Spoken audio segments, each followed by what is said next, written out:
editing Will here. It's very late at night as I record this, but this is just to introduce the episode. I'm Will the Greatest. My casual co-host, Aaron, is joining me on this episode where we talk all things Doctor Who and the most recent holiday specials for the 60th anniversary of Doctor Who. So that's the focus of this whole episode, pretty much. If that's not really your cup of tea, then we will see you in the next episode. But yeah, sit back, relax, and enjoy. And I will get up with you all in the next one. So as you were saying, Doctor Who. So the main thing I do remember about the old seasons of Doctor Who was the 50th special, which is crazy. The fact that we're on the 60th, and that like they brought it makes me feel old. Crazy that it's 10 years ago. But I remember they brought David Tennant's. They brought him back for the season, but his hair looked weird. Like they gave him like a down swoop instead of like the bird hair that we're used to. Yeah, which I'm like, that's off. Like y'all know how this guy's hair looks. Something's amiss here. Not quite sure what it is, but something's off. But yeah, I remember. Yeah, that was like Matt Smith was like in his prime bag with that one. So I felt like David Tennant was like coming off. I remember watching him, like he feels a little different. He feels a little bit more reserved, like as 10. But what's his name? Matt Smith was very just. His hair was down there. Then yeah, dude. I remember. I'm looking at the photo from the Day of the Doctor. So the Day of the Doctor pissed me off up until like recently, where I heard something that explained it. So there was something very specific about Day of the Doctor from the 50th, where was it Day of the Doctor or is Time of the Daleks, one of those? Because they go back to Skaro, and it always bothered me because for years they said Skaro is time locked, we can't go back to Skaro, and it was like in the middle of 11 they went back to Skaro at some point. And I'm like, how can they do it? It's locked. It's a locked fixed point. So they can't like enter or exit aside from the Doctor because he's the one that fucking locked it from the outside. And apparently, like, I guess between 13 and now, like the 13th Doctor, they explained, or like between 12 and 13, they unlocked it or some shit, and they were able to go back through it. Or maybe I missed it. But apparently, they did explain it somehow because they went back into it.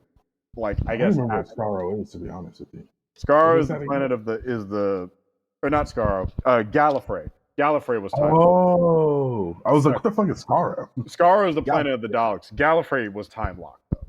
And I'm like, well, how do you keep going back to that bitch if it's locked in a literal eternal war? But they answered it. You said.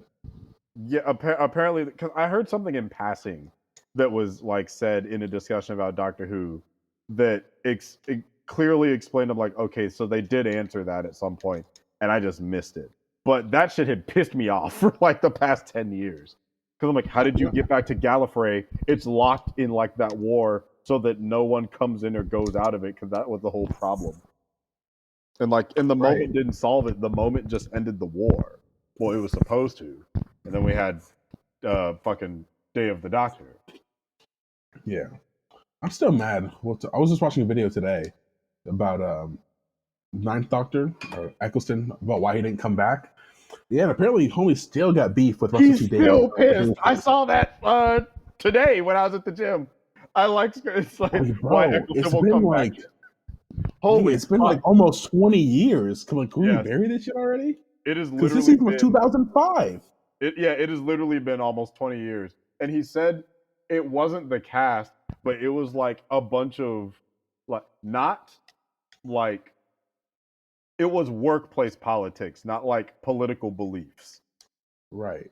No, and apparently they made a statement for him saying that he was tired, but he never actually said that. I was like, no, he didn't. He said, if you scrap the whole production team, including Davies, then maybe I'll consider it. And he wants an apology from the BBC. I'm like, what the fuck did they do to you, like, between things? Like, he doesn't blame Billy or any of the, like, cast or crew, but he blames production and he blames BBC. Because according to him, they, like, gave him no budget to really do anything because they didn't think it was going to be good, but then when it blew up and was successful, they took all the credit like they planned for it all along. Yeah, I saw that in the video too. And I'm like, that's some wow, pretty that's sick. devious shit. But like, also he wants it to be like a single Doctor special. I'm like, oh, come on, dude. What? Like, come on, we all want to see you. We want to see meet up with another you Doctor. in the other one because it'd be cool, bro. Right, you're the bitter Doctor. You're like you're all cheeky. I haven't seen his season in a minute. So I'll be honest, I vaguely remember. He's he was the salty one. Yeah, like because he's the post-war Doctor. He's like the freshly traumatized Doctor. Oh wait, so did the Gallifreyan War happen in between 9 and the other ones? Yeah, Yes. right. Yeah, War Doctor is between 8 and 9. So John Hurt is between Eccleston and I keep forgetting 8's name, even though he. So like 8, I wish they would do more with 8 because he's really fucking cool. After his movie, which I refuse to watch. Oh, I've seen it. It's not good. I watched it. That's one what time. I heard. I heard it was really bad. I have it. Like the You file of the movie on. Oh wow. On like because I downloaded it when I was really early into my Whovian days. But I haven't like sat down to watch it. I'm like maybe someday, and I just put it on an external hard drive and put it to dust, and haven't looked back. But the actor himself seems cool. And like his Sonic showed up in that special, really right? cool. Huh? Oh yeah, because it's all like old. It's like it looks all grungy, right? Well, it has like a crystal in it. Oh. Yeah, it's like because he showed up in Day of the Doctor, right? If I remember correctly. He showed up in like the prologue to the Day of the Doctor. Oh right. Oh, fuck. But still, it was really fucking cool. The prologue? Oh, okay. Yeah, it had like a 8-minute prologue that they shot. Yeah, the Night of the Doctor, which explains how 8 became the War Doctor. Oh. What is his name? Paul McGann. Paul McGann is the 8th Doctor. I'm putting respect on Paul McGann's name because he seems really cool. And I wish like they would. I don't know why they never bring him in for a special, like a proper special where he gets to interact with other doctors because he plays him all the time in the audio dramas because there's like a fuck ton of audio dramas for 8. Well, no, I know Eccleston does audio dramas too now. Oh, does he? Yeah, he did 3 of them. Oh, that's nice. Yeah, he's not fucking with BBC, but he'll still fuck with Doctor Who. Yeah, which I guess it's a different place. I forget the name of the people that do that. It's like Blue Sky Studio or something like that. Yeah, something like that. But I'm like, okay, we still get him in some capacity, but yeah, he just did that in 2021, like recently. I do recall seeing that it was like he recently came back. It's like, oh, Christopher Eccleston is returning, but not how you think. And it's like, oh, okay, cheeky bitches. Like, yeah, it's like, all right, we'll take what we can get.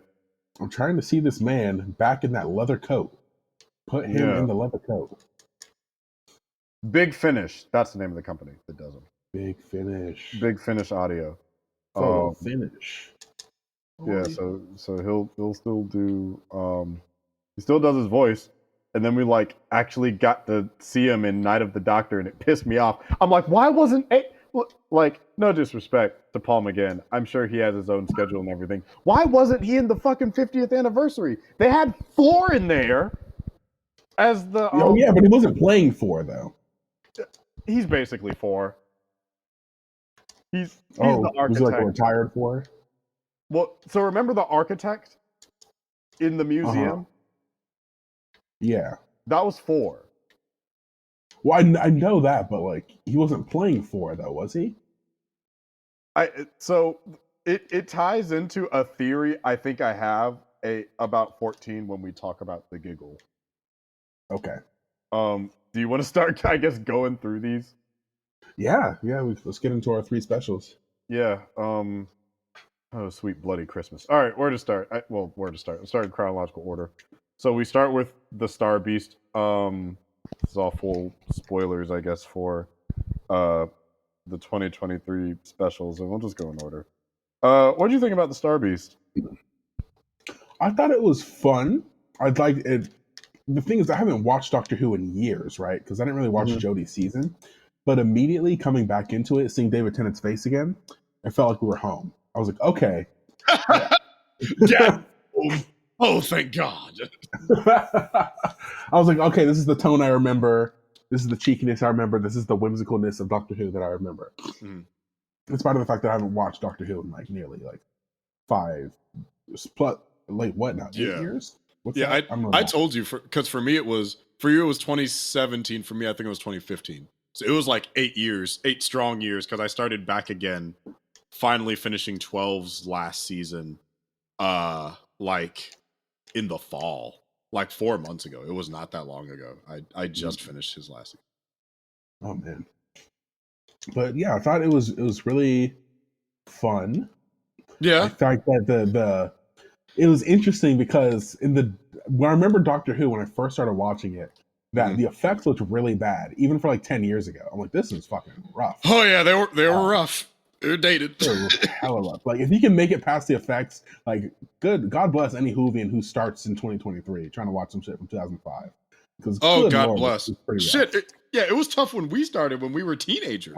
Like I have nostalgia baked in, so I think I could take it. But like, Lord, help anybody who's starting now. The writing saved it, because you know what the spirit was there.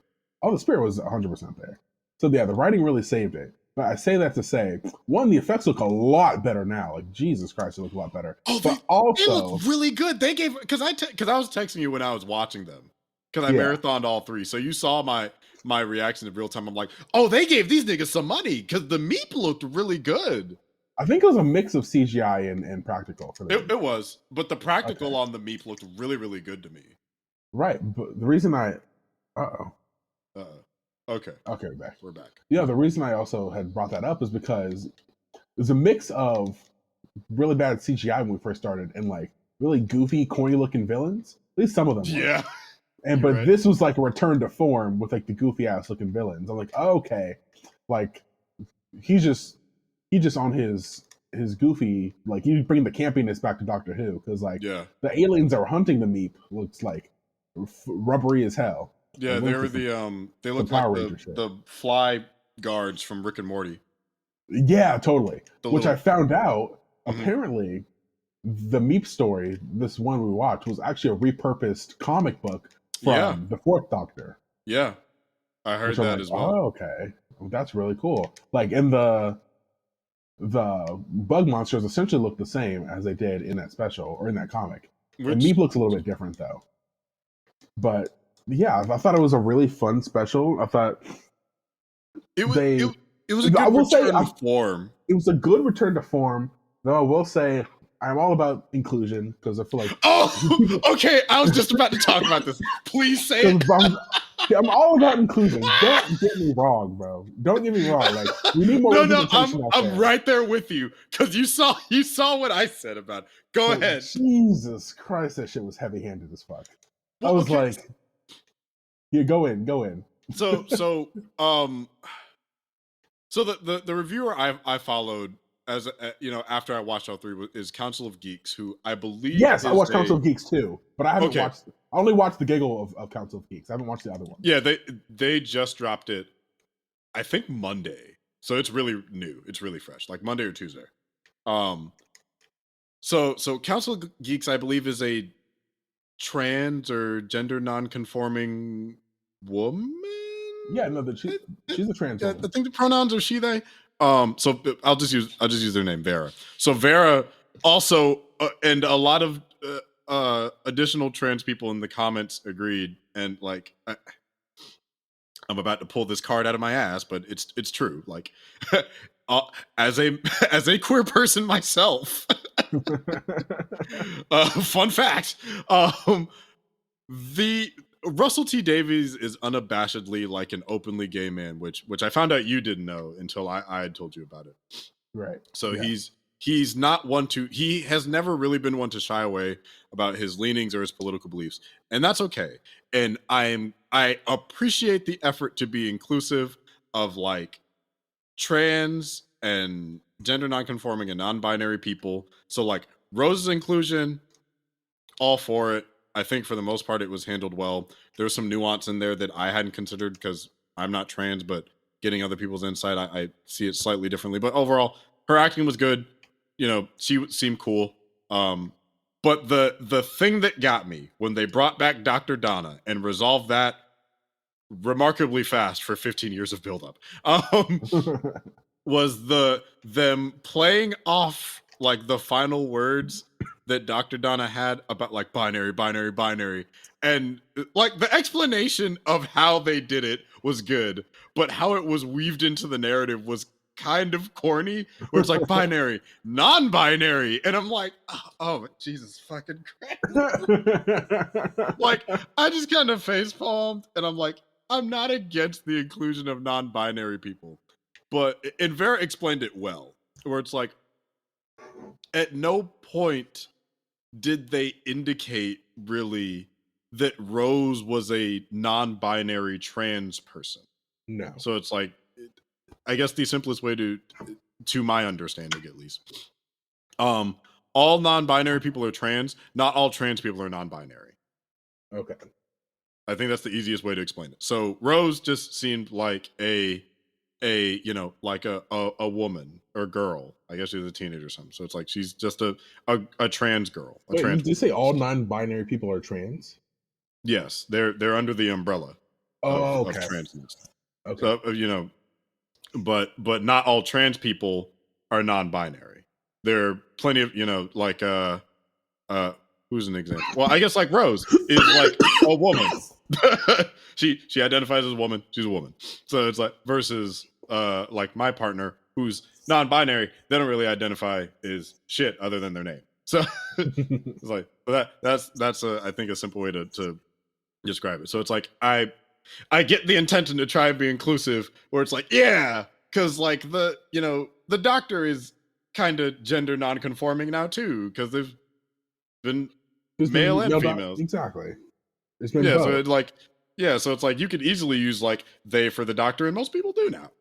So it works. But in this context, it kind of doesn't work because you haven't indicated that the Rose is non-binary. So it's like, wait a second, what does that have to do with anything other than just kind of shoehorning in the line to be like, yeah, fuck you, conservatives, binary, non-binary, gender. Like gender powers activate. Yeah, and they touched on it a little bit, like in the beginning of the episode. They did. I thought they did well with that because, like, they did it tastefully. They did it well, and then just like I thought the part at the end was kind of corny. They're like, what did they say? It was corny. They're just like something a male presenting Time Lord wouldn't understand, and then like that was another kind of corny line where I'm just like, oh my god. But like, so again, and Vera brought this up. The reason that line kind of doesn't work is, especially now that they sort of have a better idea, like the doctor has been femme presenting literally a body ago. Literally like a day ago. Like 2 days ago. Right. It was not that long ago that the doctor was using she, they. Right. Like it doesn't work. Long ago.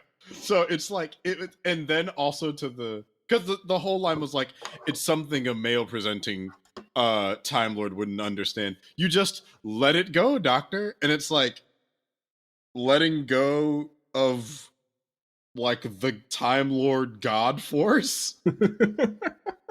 It's easy. A little convenient. I know this is the thing that ended our season and our relationship, but it's easy. You just let it go. Yeah, just stop thinking about it, Doc. Okay. About it. If you just stop being a little baby, you can just let it go, because that's how powers work. Which, like, I am a little. I understand. I'm probably referencing Vera a lot in this, just because I really did enjoy their commentary and review of it. But it's like, I did kind of hate a little bit that we didn't get to see more interaction between Dr. Donna and Dr. Rose.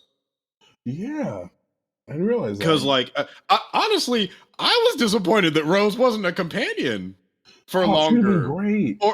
It isn't 15's new companion. I wanted more. I liked Rose. I wanted a little more. Like, it would have been cool. I hate that we got her for like a large chunk of the first episode in like the epilogue to the last one, which we'll get to.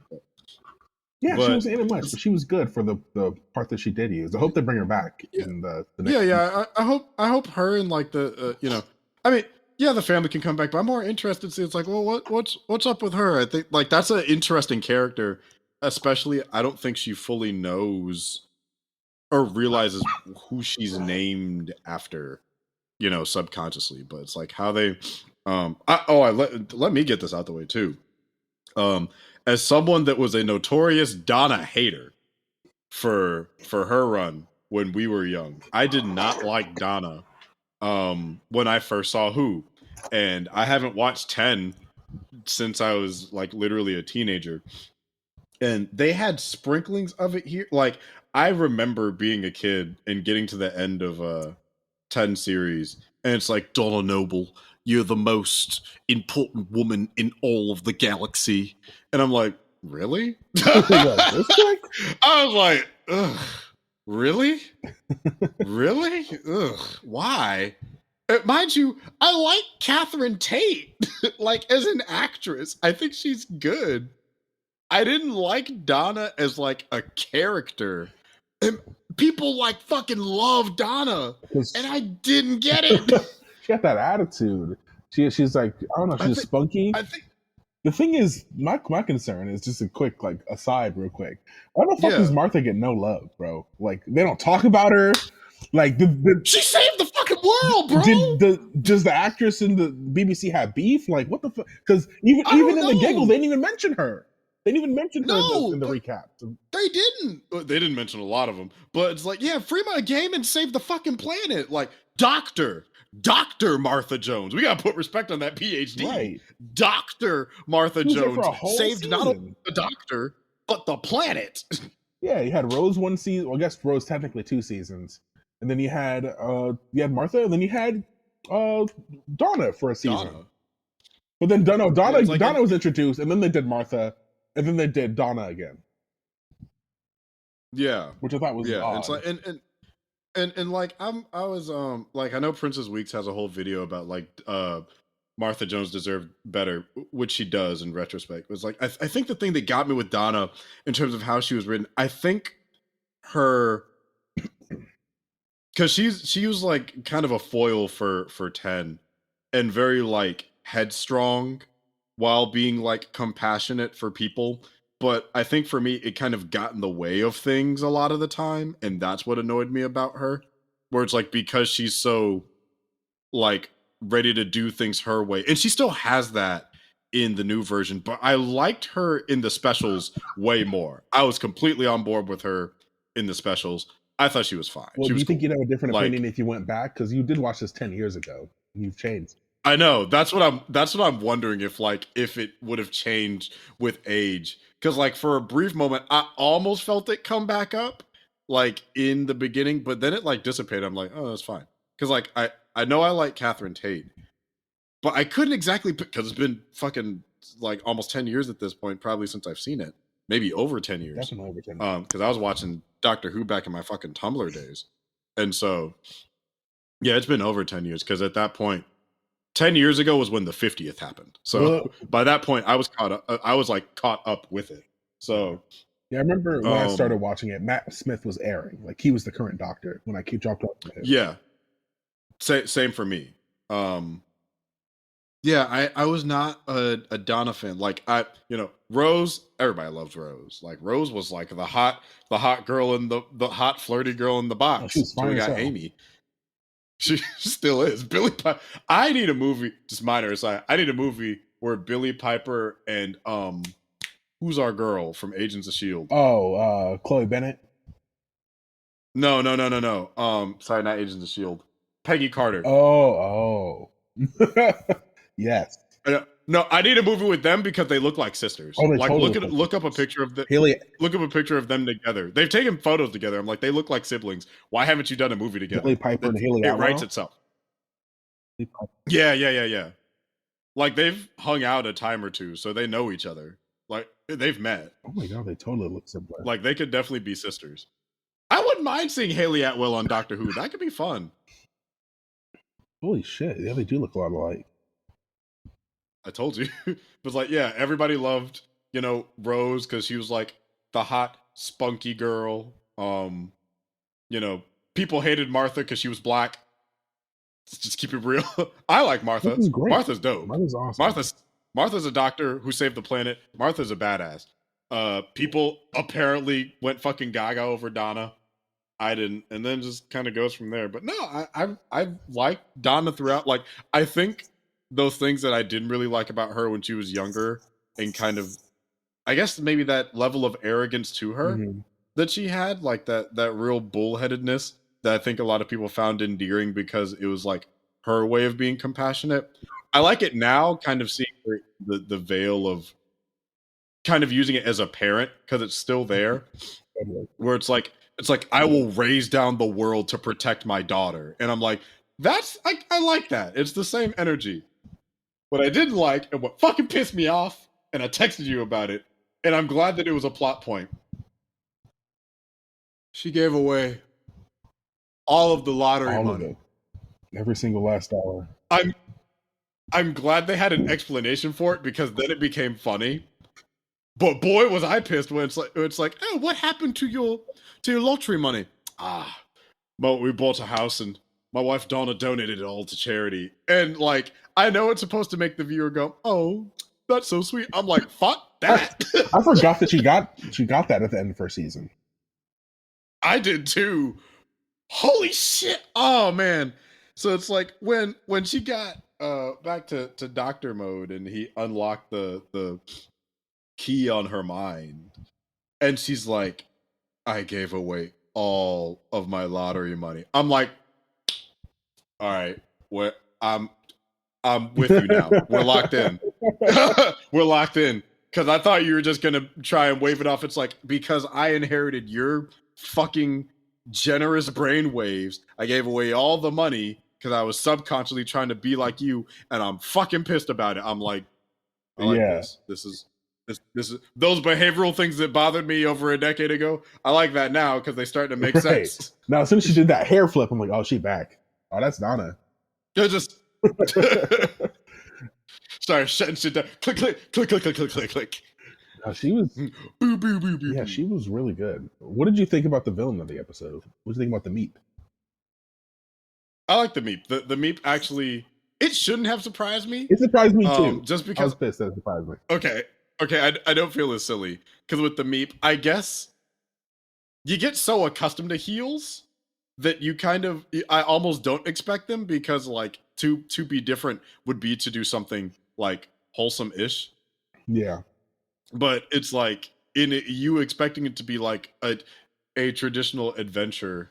Yeah, like return to form, you know, like, oh, the doctor has to protect this little guy. Like, yeah, we've been here before. We've done this situation. Right. So, and the thing is, like, still ultimately, the episode is like a good return to form, like the reestablishment. Like, you get to understand who 14 is now as he revisits this old face, but in a very different mental space.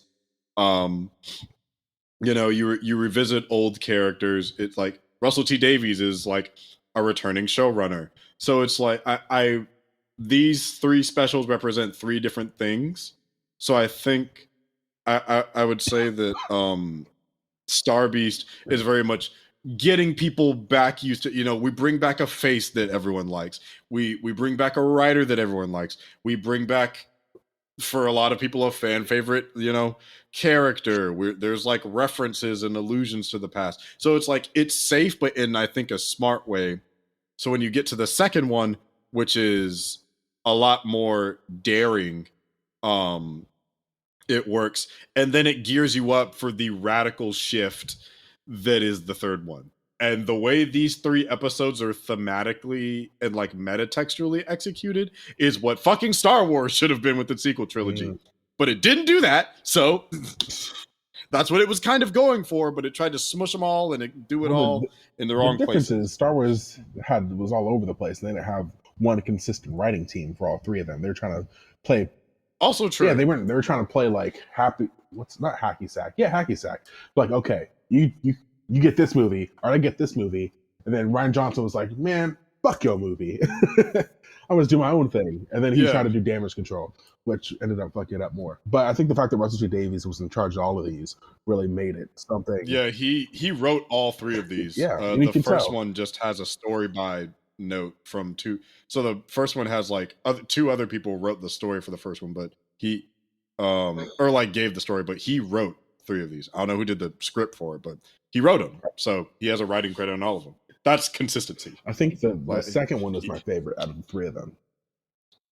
No, I agree. I mean, just like, I mean, do you have anything else about Star Beast before we get into Wild Blue Yonder? It was classic too. It was good. Oh, what the fuck? He can just make force fields with the Sonic now?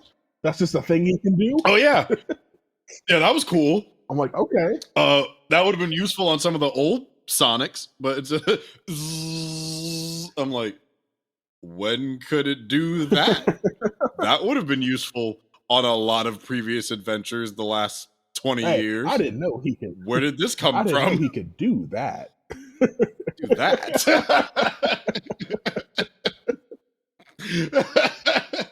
The fucking job.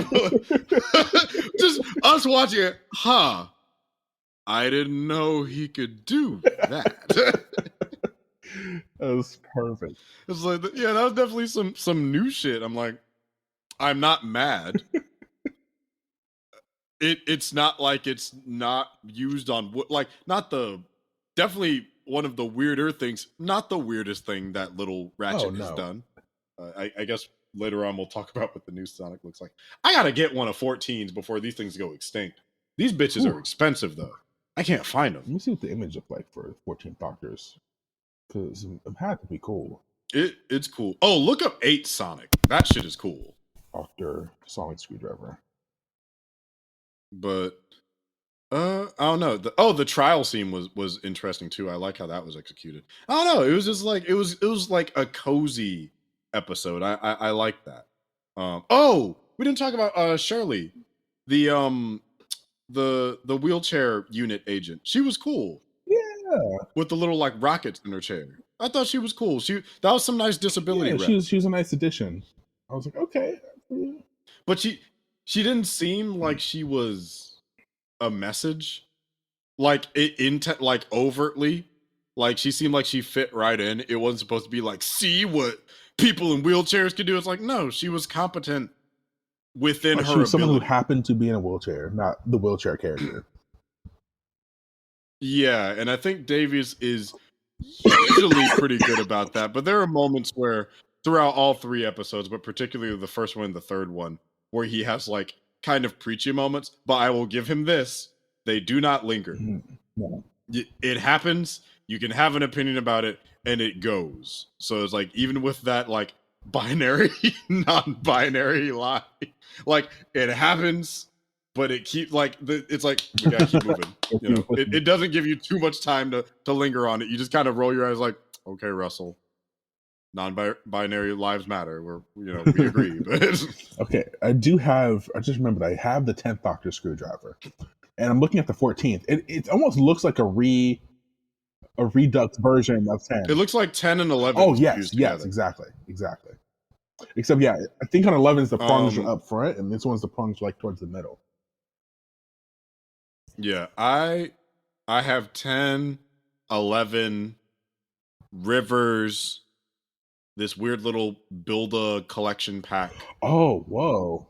Yeah. Yo, 13s was trippy. What the hell? It looks all organic. 13s is weird. I don't really like 13s. I didn't buy 13s. Hers is like this organic, like almost wood-looking thing. Oh, trip. Yeah. I wish they would do a release of 8s. 8s used to be my favorite until I saw 14s. What look like? I don't remember. Oh, the Capaldi's is kind of cool. Oh, what was that? Is cool. Oh, I think I remember. Yeah, it's funny. I didn't really. I liked Capaldi, but I think he really started to feel like the Doctor once he grew his hair out. Once he had like that wild do, I was like, okay, he's the Doctor. He started off with that very proper suit, and then he started wearing hoodies and sunglasses. Oh, I liked both. Yeah, he's chilling. Yeah, he's settled into this character. I mean, he does have like my favorite, one of my favorite monologues. Yeah, him. Probably in any piece of media. His monologue when he was with the masters about why he does what he does. Yeah. Talking about because it's decent, but most importantly because it's kind. I really like that. Oh, Matt Smith Oh, had here some they go. killer, They have them all monologues lined up. too. Like from day one. He did. Oh, dude, his yeah. Basically, I'm the doctor. Run. That was a hard ass line. He has the best first episode. That shit, and that was his first episode. I'm like, that's Yeah, I think tough, he bro. to this day for me has the strongest premiere episode of a Doctor. He does. When we get to 15, that might be a close second, just because of how he nuts in the wind, dancing in the nightclub, literally balls to the wall. Yeah, I never did get my hands on 12 Sonic. I like 12 Sonic. I always wanted a laser screwdriver too, the Masters little thing that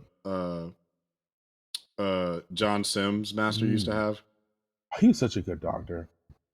You know who? I mean, he's such a good master. You know what master I've always wanted to, or what actor I've always wanted to see play the master?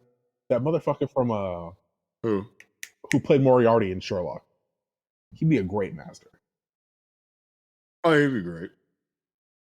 I'd be down to. I mean, who played Missy Gomez? Something Gomez. She was dope. Yeah, I really liked her. With Capaldi, she was really good. Awesome. Yeah. I'm gonna get to Sacha Dwayne's master soon. I'm sure. It was weird seeing him because I only knew him from Iron Fist. Oh, right. He's the one for 13, right? He's the most recent master. Okay. He was the other Iron Fist. Yes, I remember. Okay, I haven't seen any of his stuff yet, so I gotta check that out. Yeah, so I haven't either. I haven't gotten there yet, but I remember seeing his big brown head. I'm like, they got my boy from Iron Fist in one of the worst seasons of the new Doctor Who. I'm like, this man can't catch a break. He keeps playing iconic roles, but doesn't get a chance. I have seen him in The Great a little bit, because my partner's been blitzing through The Great. He's been good in like the little bit I've seen that. He's not a bad actor by any means. He's never been like a bad talent. It's just what he ends up in just seems to be bad shit, like badly written shit. But I don't blame him. He seems like a fine talent. It's Doctor Who's never had like an acting issue per se. But when its writing is bad, it is fucking bad. When it's good, it's amazing. When it's bad, that's the thing. Bad. I haven't experienced Bad Who. I haven't experienced most of 13's run, so I don't know what the barometer for Bad Who is. I haven't either. I'm not talking like I'm an expert. I'm still in the middle of her first season. But Rosa, definitely, I did not think was good. I mean, you'll watched see. It. I vaguely remember watching it, but I don't think I finished it. I started it, got halfway through, cut it off, came back a couple months ago because I'm like, let me try to finish Who before these specials come out. I didn't. I just watched them because you said they were up. And yeah, I got through Rosa. I'm like, no, that wasn't good to me. It just felt like weird revisionist-y history where it's like, no, we have to let this awful thing happen to Rosa Parks. We have to make sure the racism stays or history will be ruined by a literal time racist. The events have to go as planned. Like, it's like, what? Like, because it makes it worse by implication. Like, which, first of all, just leave Doctor Who in the civil rights movement. Exactly. You're British. What y'all doing in our shit? You're British. Yeah. Look, we don't. Okay, we shouldn't tell movies about apartheid. That's not our. Stay in your bag over there. Let them tell. Yeah, you stay in your bag over there. I know Idris Elba did a Nelson Mandela movie. That's beside the point. But it's like you stay over there. We will stay over here. We don't talk about, we try not to because we usually get the shit wrong. but it's like, please, we won't stick our dicks in your peanut butter. Please don't stick your noses in our jelly. That's all I'm saying. But it's like, imagine she's doing this shit for other events. Like for other just terrible like historical tragedies or some shit. Yeah, it's like fucking Holocaust. Well, yeah, like fuck the beatings that kicked off Black Lives Matter. No, Derek Chauvin has to do this. That's as bad as like it's a canon event. This has to happen. Like, remember when all those jokes were going around? Like, no, you have to let this worldwide atrocity happen. It's a canon event. That's essentially what that episode was like for me watching it. And it's like, no, you have to watch Rosa get abused and thrown off this bus and verbally harassed by these white men. It's a locked in canon event. We can't intervene. Otherwise, we'll disrupt the flow of time and the time racist wins. And the fucking time racist is like, I want to go back and stop black people from having rights. What a goofy ass dumb plot. Why is that your... It's like, nigga, why is that your beef? And why is this the nexus point? Claudette Colvin happened months before this. It was very dumb. Like Claudette Colvin was the first one this happened to. It just didn't make news because Rosa was a secretary for like the NAACP, if I recall correctly. And like, she was a lighter skinned woman, so obviously she made the news. Claudette Colvin was like this pregnant, like, 16, 17-year-old, darker skin. She was the one that protested first, but you know how history goes. It's like, what? You don't see him talking about that, like the assassination of Dr. Martin Luther King. No, guys, we have to stop. We can't stop this from happening. The assassination of JFK. We can't stop it from happening. Slavery. No, they have to take them on those boats. We can't stop it. We can't stop this. Like, it just makes every atrocity. It's like, Doc, you could have intervened. You made it a little too close to home. Yeah. So it stops. So it makes the story. No, weaker. I agree. It was bad. It was just like, why do y'all need to go there? Like, what's the point? Yeah, it's not like it's like the 1950s. It's like, good for who? There's a black man and an Indian woman in your group. This sucks. Take us back. But I would rather be stuck in the giant mansion with these fucking 10-foot tall spiders and British Donald Trump than have to go back in time and deal with the worst things coming out of Georgia. Please, I'm sorry. Like, if I get eaten by a spider, at least it's a cool death, not like a royal ass whooping and getting jumped by German shepherds. That's just some shit that could happen now. If I wanted that shit. You know what's crazy? The crazy thing is, I'm looking right now at the first season of the 13th Doctor. Episode 1, 7 out of 10. Episode 2, 6.1 out of 10. Rosa, 7.1 out of 10. The fourth episode, 5.1 out of 10. So the next one's worse. Is that... Which episode is that? Is that the Witches one? Because that's the one I'm on now. Or is that Spiders in the UK? Okay. I have seen that. It's just heavy-handed. It's just really ham-fisted. Like, the messages are just really heavy. It's just the villain was a literal time racist. Sledgehammer. The master racist himself. Okay, interesting. Time displaced Kanye West. So yeah, the Timeless Children. Oh, okay, the dead. That's a Timeless Children is a ways off. Yeah, that's episode 10 of season 12. Series 12. Yeah, so that's I think the season after the one I'm in now. I'm in 11.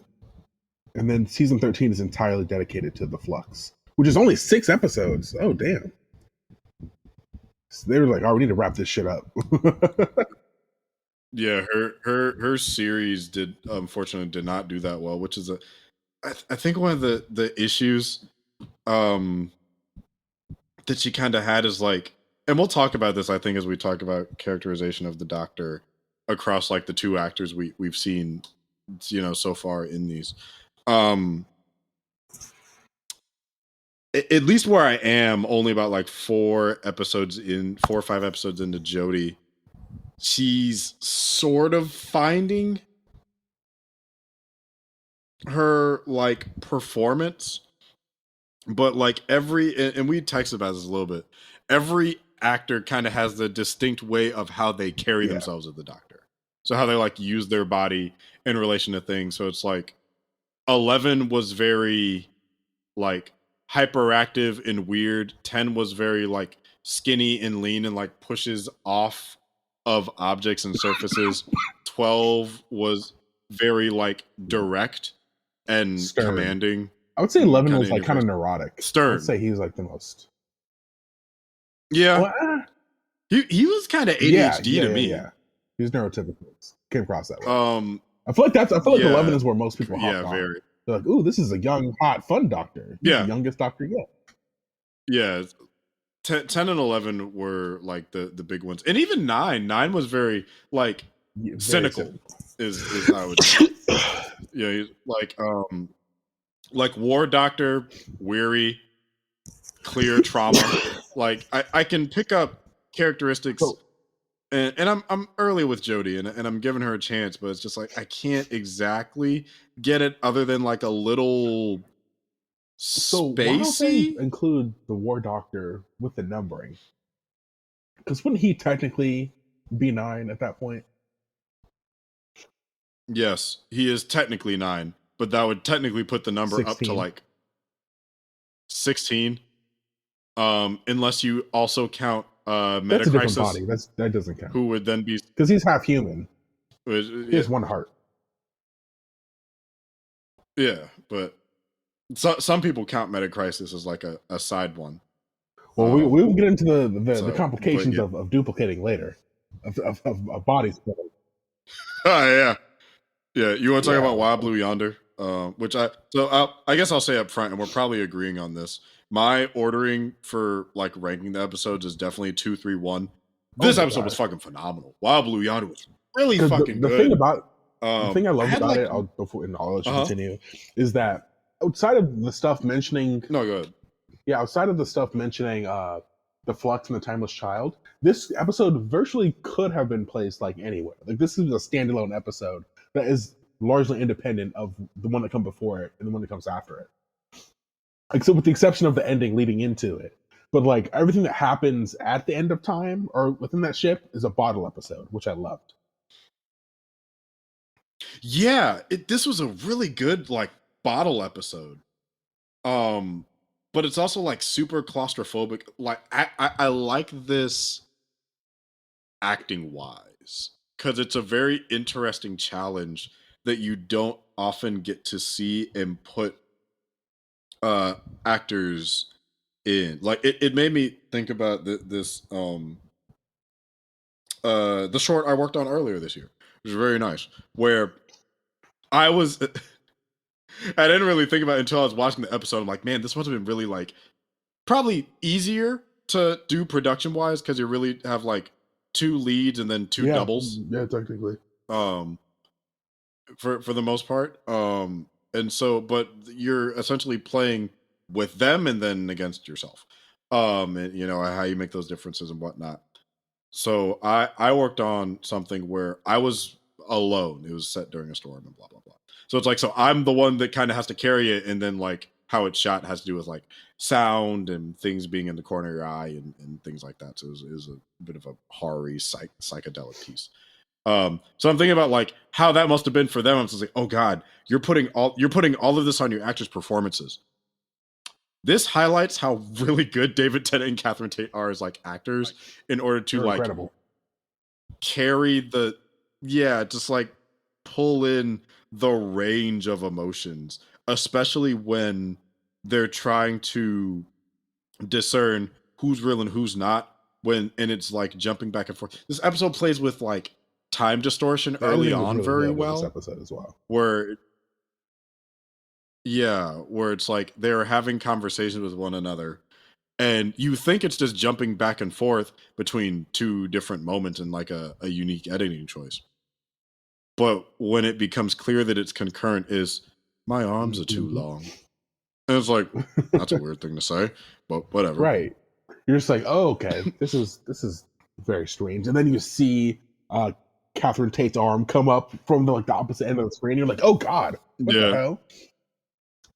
Yeah, the I really like the not things as a villain. I'm okay if they're a one-off. I would not hate seeing them again. Because like even the setting of the ship, that has to be a one-off. Oh, you're right. They would be. Well, it doesn't mean it doesn't mean they're the only ones. But those ones in particular are definitely gone. But yeah, like the setting at the edge of reality, or no, The edge of the the universe. literal sitting at the precipice at the Yeah. edge of creation. Yeah, the edge of the universe was really cool. It's not like they've never been to edges before, but it's like, I don't know, like the setting of it being like dark without stars, because it's like it's so far removed from any other point. And what I think is fascinating too is because like galaxies are ever Right. expanding. So you're like to be at the edge means you're at a point of kind of constant expansion. So that ship is like floating and kind of being pushed into the darkness, forever getting farther and farther away from even the Right. possibility of light. Like he pointed, he's like, Earth is like 260 I billion think he light said years trillion that years way. away. Also, yeah, away I from think he did say light trillion. or any sort of life. Like you're just there, and the fact Yeah. that how it ended was cool too. The fact that they kept hearing this clinking and like the counting. Yeah. We don't really find out what that is until the end, and how that all wraps up. The fact that the pilot killed themselves so they didn't have to, so the no things wouldn't escape. I'm like, damn. And it's sort of a slow countdown, so they wouldn't pick up what's happening. They wouldn't have picked up what was happening if Donna and the doctor never showed up. Yeah.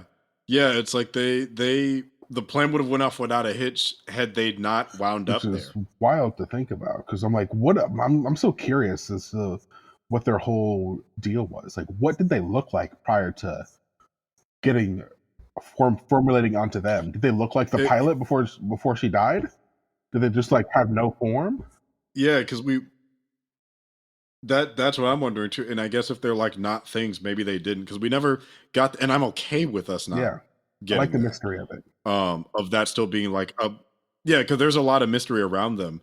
The only things we really learn is what the doctor and or what 14 and Donna discover about them, learning about Yeah, them. So it's kind of like it's cyclical. You never really learn anything new about them, except for like even their motivation is made out of presumption, where it's like they presume they're going to go back and kind of wreak havoc on, you know, the rest of reality. It's like that's their presumption that it is malicious, and ultimately they're right, but they never exactly say what they're going to do when they get there, other than the fact that we've been at the edge of nothing, and like we've only seen certain examples of right. humanity, I and think they they just want to kill like them. expand, see, and Um, consume everything like that they can. yeah, yeah, yeah. I think it's just like consumption, because they consumed all they could, but The now they're thing that I trapped really on the liked about ship. the episode was that we use these foils that look like our main characters, and we use those main characters or the foils of their image to expand upon their character and where they are at this point in their life. Which is genius. Yes, I that's was really good. I yeah, really like like okay, that in we the get to see writing. kind of where Donna is mentally, but more so we see where the doctor is at this point in his life. Because like I feel like they the thing I like about these specials is that in spite of the fact that I never watched the 13th special, they gave me just enough to know where he's at Mhm. without me feeling like I missed something.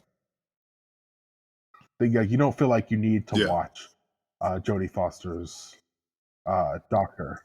Is that it? Jodie Jodie Whittaker, yeah. Foster, Who the fuck Jodie did I say? Whittaker, Wait, that's a different actress, right? Jodie Oh yeah. So Foster.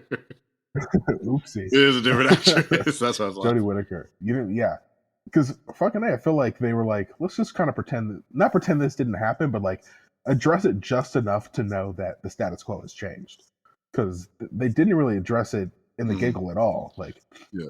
because she had 3 companions. No, What I they remember. mentioned the flux, and there's a reference to the timeless child. They're kind of, and apparently it confirms something from the flux that I didn't know, because I didn't follow flux and I'm not there yet in my watch through. Um, but about what happened, because apparently the original episodes didn't even confirm the outcome of the flux, so left that up to Russell Oh, that's fucking to wild. handle. Yeah, that's that whole wiped out half of the galaxy part. Okay. And that's part of the guilt that the doctor is carrying, and I think that influences why they wind up with one of their older faces, somebody that was able to kind of like handle their grief by kind of putting their energy into other things. And some stuff that goes more into the character beats around like the giggle and whatnot, and what that represents. But no, it's just really strong. Oh yeah, and like timeless child stuff with just like it's like you're not from Gallifrey, you don't remember where you're from. Apparently that was a timeless child reference. I'm like, oh, huh. Imagine doing something interesting with a horrible idea, which is kind of what happens in the giggle, but we'll get there. Yeah, I feel like also the effects, But like again, going back to that Russell T Davies thing. They looked good. yeah, they There's some look points when it looks good. kind of goofy, like the fact that she like fell into a puddle, or like when they were like they had like the weird wonky pitch meeting effects when they were crawling after them. Oh, but I think the weakest one, and mind you, I didn't mind any of the effects. The only one that like sort of really Exorcist stood one? out was David Yeah, Tennant I knew you becoming were a gonna butt say that. face. When he did the Exorcist thing. That was like the yeah.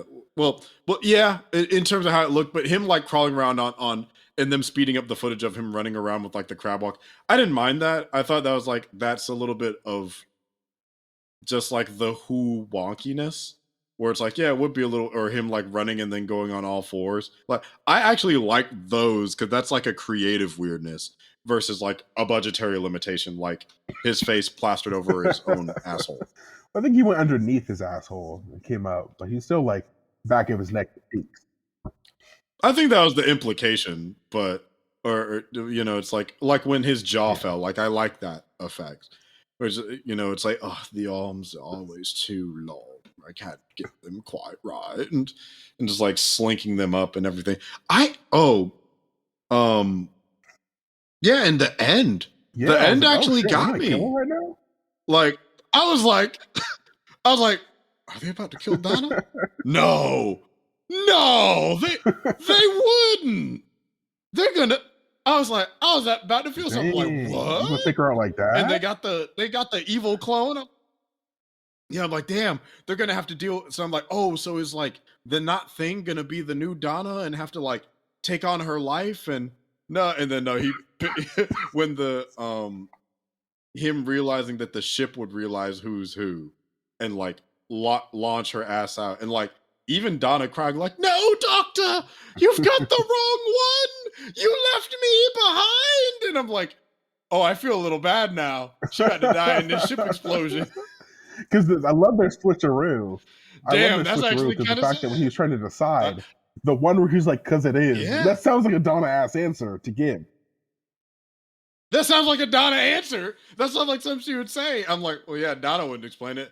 Clearly, that's the right one, which that says a lot. That it's like even the doctor was like, that's the thing is I like is that and a couple of the older shows maybe suffered from this slightly every now and then. The doctor isn't like No, omniscient. So even he's he the guy. can He's a have lot fuck of fuck ups, up. but he has a plan around his fuck ups. Yeah, he fucks up pretty. I mean, he wiped out half the universe apparently, And all of his companions fucking die or have some horrible thing happen to them. pretty much. Martha's probably one of the few that came out okay, and she just Rose came out married okay. the other black person. But Well, Rose is man locked and in her mom. another She's dimension. her man, quote unquote. It's half her man. It's her man with none of the powers. Regular. He's just regular. No, No box. I feel bad for Just, Amy and Rory. how was your I remember chicken they had a joke fuck today? ending. Their ending was That shit sucked. I'm still upset about Angels in New York. What the or fuck Angels happened in to them Manhattan. again? Like, didn't she get stuck in like prehistoric times or some shit like that? Or like she got stuck in a statue? They got stuck in like the roaring 20s because that one angel touched Rory in the graveyard and she didn't want to and they can't like some bullshit that Moffat wrote around it so they couldn't like be picked up. And so she gave her speech while like that was actually one of the few moments in television that I think got me to cry or got me super duper close was like the leaving of Amy and Rory because I did really like them as companions. Because I think they stayed really, as really long, good. if not longer, than Rose did. Yeah, Rose was only seasons, two series. How many seasons? Matt Smith only had 3 seasons too, right? Yeah. He was Matt Smith. Who? Yeah, Matt had 3. Wait, yeah, because Amy and Rory were there for 2 seasons. Because his last one was Clara. But remember, Clara got introduced during Matt's last season with Amy. Oh no! Oh, okay. So Amy and Rory had like a, and then he had a full season with Clara before Clara went with 12, and then 12 had a season with Clara. Amy and Rory had 2.5 seasons with him. Because episode 5. I'm looking right now. Episode 5, season 7 was their last one, and then the snowman was Clara, and then it was Clara pretty much through. And then Clara had 2.5 seasons with 12. And then we had Bill, which no one talks about. Which is a shame, because I actually quite liked Bill. Well, like when I finally watched the last season, Bill was cool. I really liked Bill. Bill was dope. People kind of slept on Bill. Bill did her thing. Bill was a really cool, like, compare her. Oh, what? I'm so fucking mad about how her story ended, bro. He tried to justify her consciousness is still alive. Nigga, what? She's a Cyberman. What are you talking about? You ruined this woman's life. Furious about it. I just want furious when I tell you, like, I'm glad she got to be with her spaceship girlfriend and see the stars. But did she have to be a Cyberman? That is arguably a fate worse than death. Stripped of your fucking humanity and shoved into a microwave. I think the only one worse than that is Clara being locked in the Dalek, but the Dalek at least got the sweet embrace of death. Not the original Clara. No, the original Clara fell into the time stream and became the silent helper for the Doctor. That was kind of a dumbass story, but hey, modern day Clara, right? Yeah. Yeah, it was Oswin, Clara Oswald, something like that. There were a couple of them. It was some weird threads. But yeah, there was the Clara on the planet of the Daleks who thought she was a person until she realized she was in the brain of a Dalek. And I think she got to at least die. But yeah, Bill's story, cool. She has her omniscient water dragon spaceship girlfriend. Neat. But that... God damn it. Yeah, no. God damn it, Moffat. But just say you don't like women, bro. Fuck. They're dirty as hell. Yeah. All of Moffat's companions kind of got the short end of the... Even River. Well, no, River... Right there was that Davis. Because remember, she first appeared in the Silent Library. Ended. Her story was tragic too. But at least River got like the husband's the husband's a River song where she had like 30 years with the Doctor, which I'm like, okay, because her first encounter with the Doctor was 12, right? No, her first was 12. Her last one was 10. Yeah, because they were going backwards. Yeah, because it was in reverse. Yeah, it was backwards. I think she had the best chemistry with 11, if I remember correctly. She had really great chemistry with all of them in different ways. I think I liked her chemistry the most with 12. Not to say she had bad chemistry with 11. Yeah, it felt like, I think just because they were closer in age, it like looked a little more natural, and I think their banter played more like realistically versus like it seemed like 11 was always trying to kind of woo her a little bit versus 12 where it's like, we go together. And she's like, I guess. Man, all this talk makes you really want to watch I suppose. My man. I need to get HBO Max so I can watch it again because, I miss Doctor Who. Watching these specials made me really miss it, Yeah. Yeah, like when it's good, it's great. I mean, did you have any other thoughts about Wild Blue great Yonder? Episode. No, nothing really.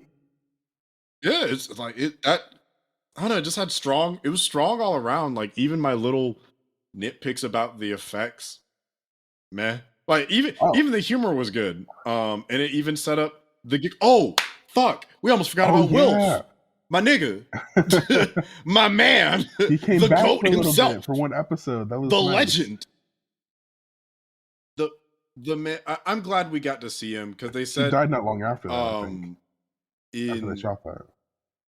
yeah, like during I think during production they didn't get too much to shoot with him. It was just wild in the episode before. It's like oh yeah we've he's no longer with us, Yeah. and then he's just at an old folks home being taken care of by a unit, which I like that. I like that he got to like retire. I really liked the type of screen chemistry that Tennant's doctor would have with Wilf because they're both veterans. But it's such a unique thing because the doctor doesn't really carry it in his body. Not often. Like the war doctor in 12 definitely did. But like I don't know. They just always had like a lot of good stuff in man, I'd be really interested to see a story where 12 visited Wilf. I just always like Wilf. He was just the cool grandpa. He never backed down. He always cared about people.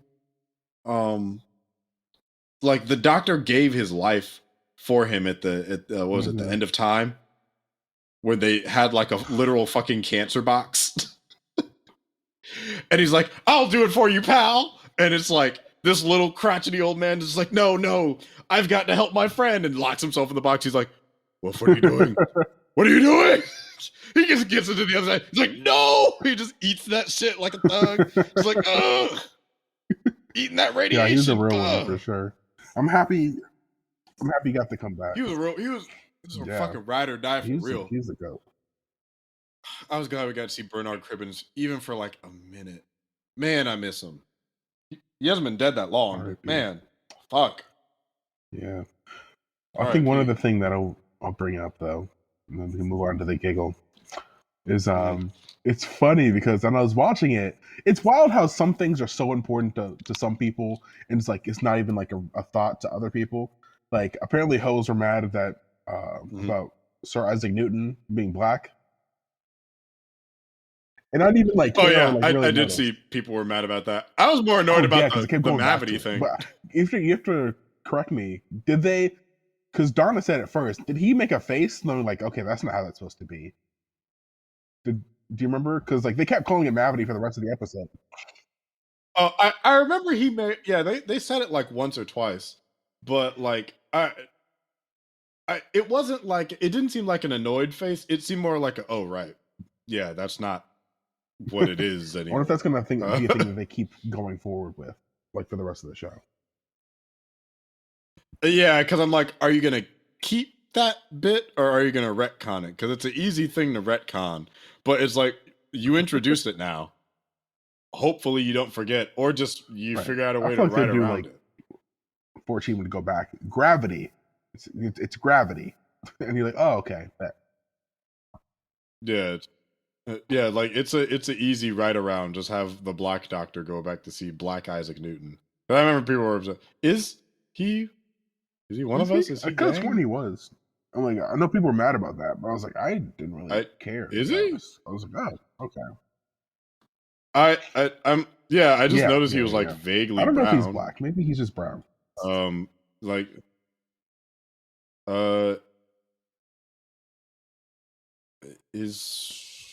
what is his not ethnicity? I know he's fucking English. Did you find the actor's name? Hold up. What is the actor's name? Not they called him Gravity founder Isaac Newton.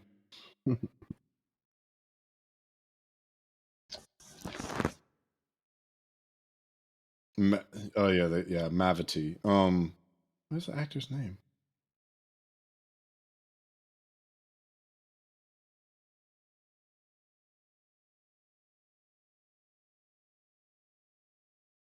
He was in something recently as well.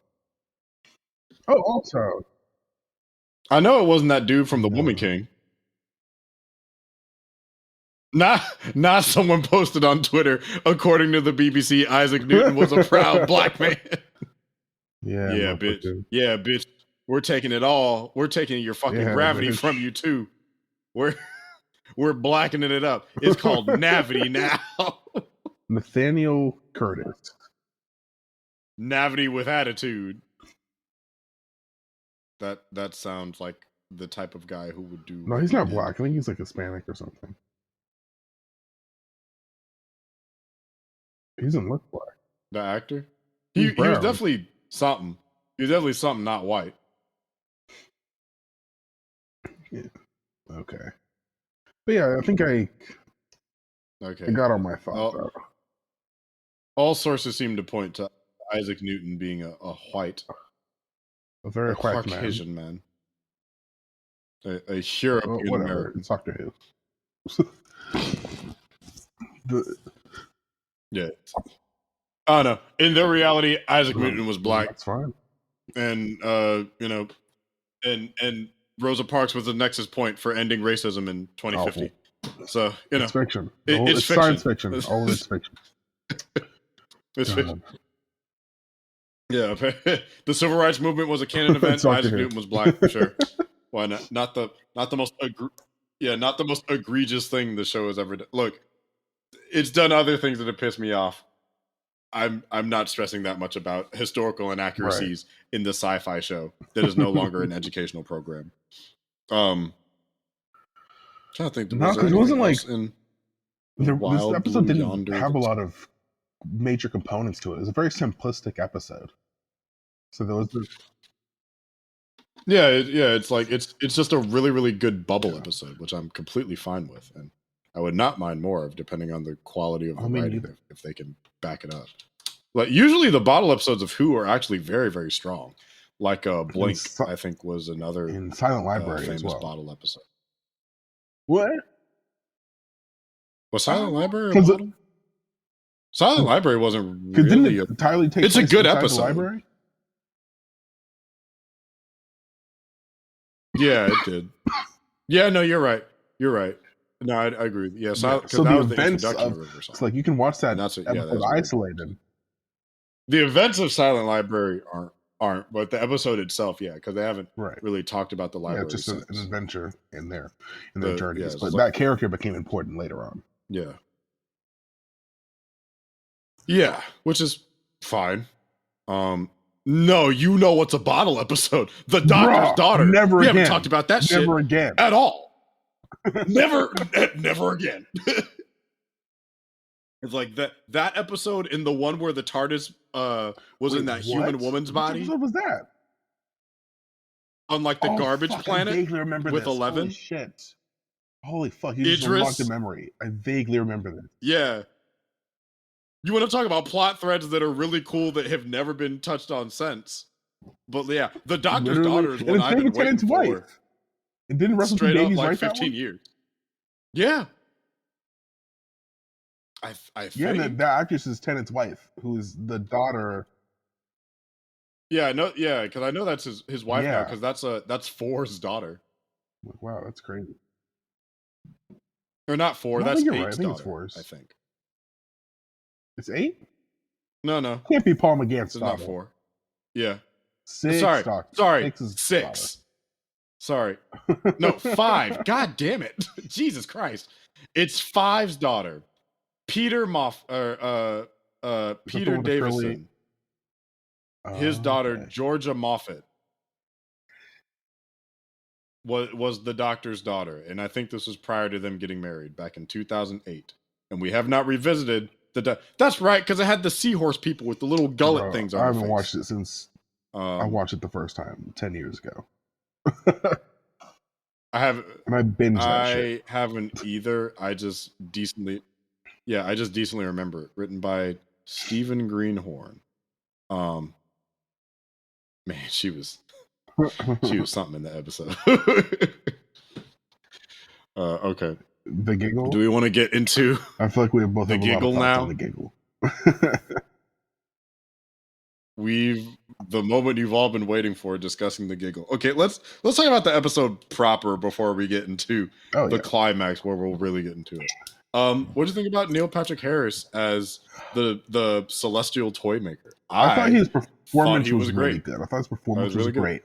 I wish they would have utilized him more in a more like because the way they set it up in a consistent way, yeah. Consistent Because way. by the time we get to present day, Mhm. well, first I think that acting wise, he's very much like a great foil for David Tennant. I feel like those two go well together. I think that was a great casting Absolutely. choice. It was a little odd Yeah. for me to see an actor I know so well and so familiar with inside of Doctor Who, because they usually get actors that are like lesser known.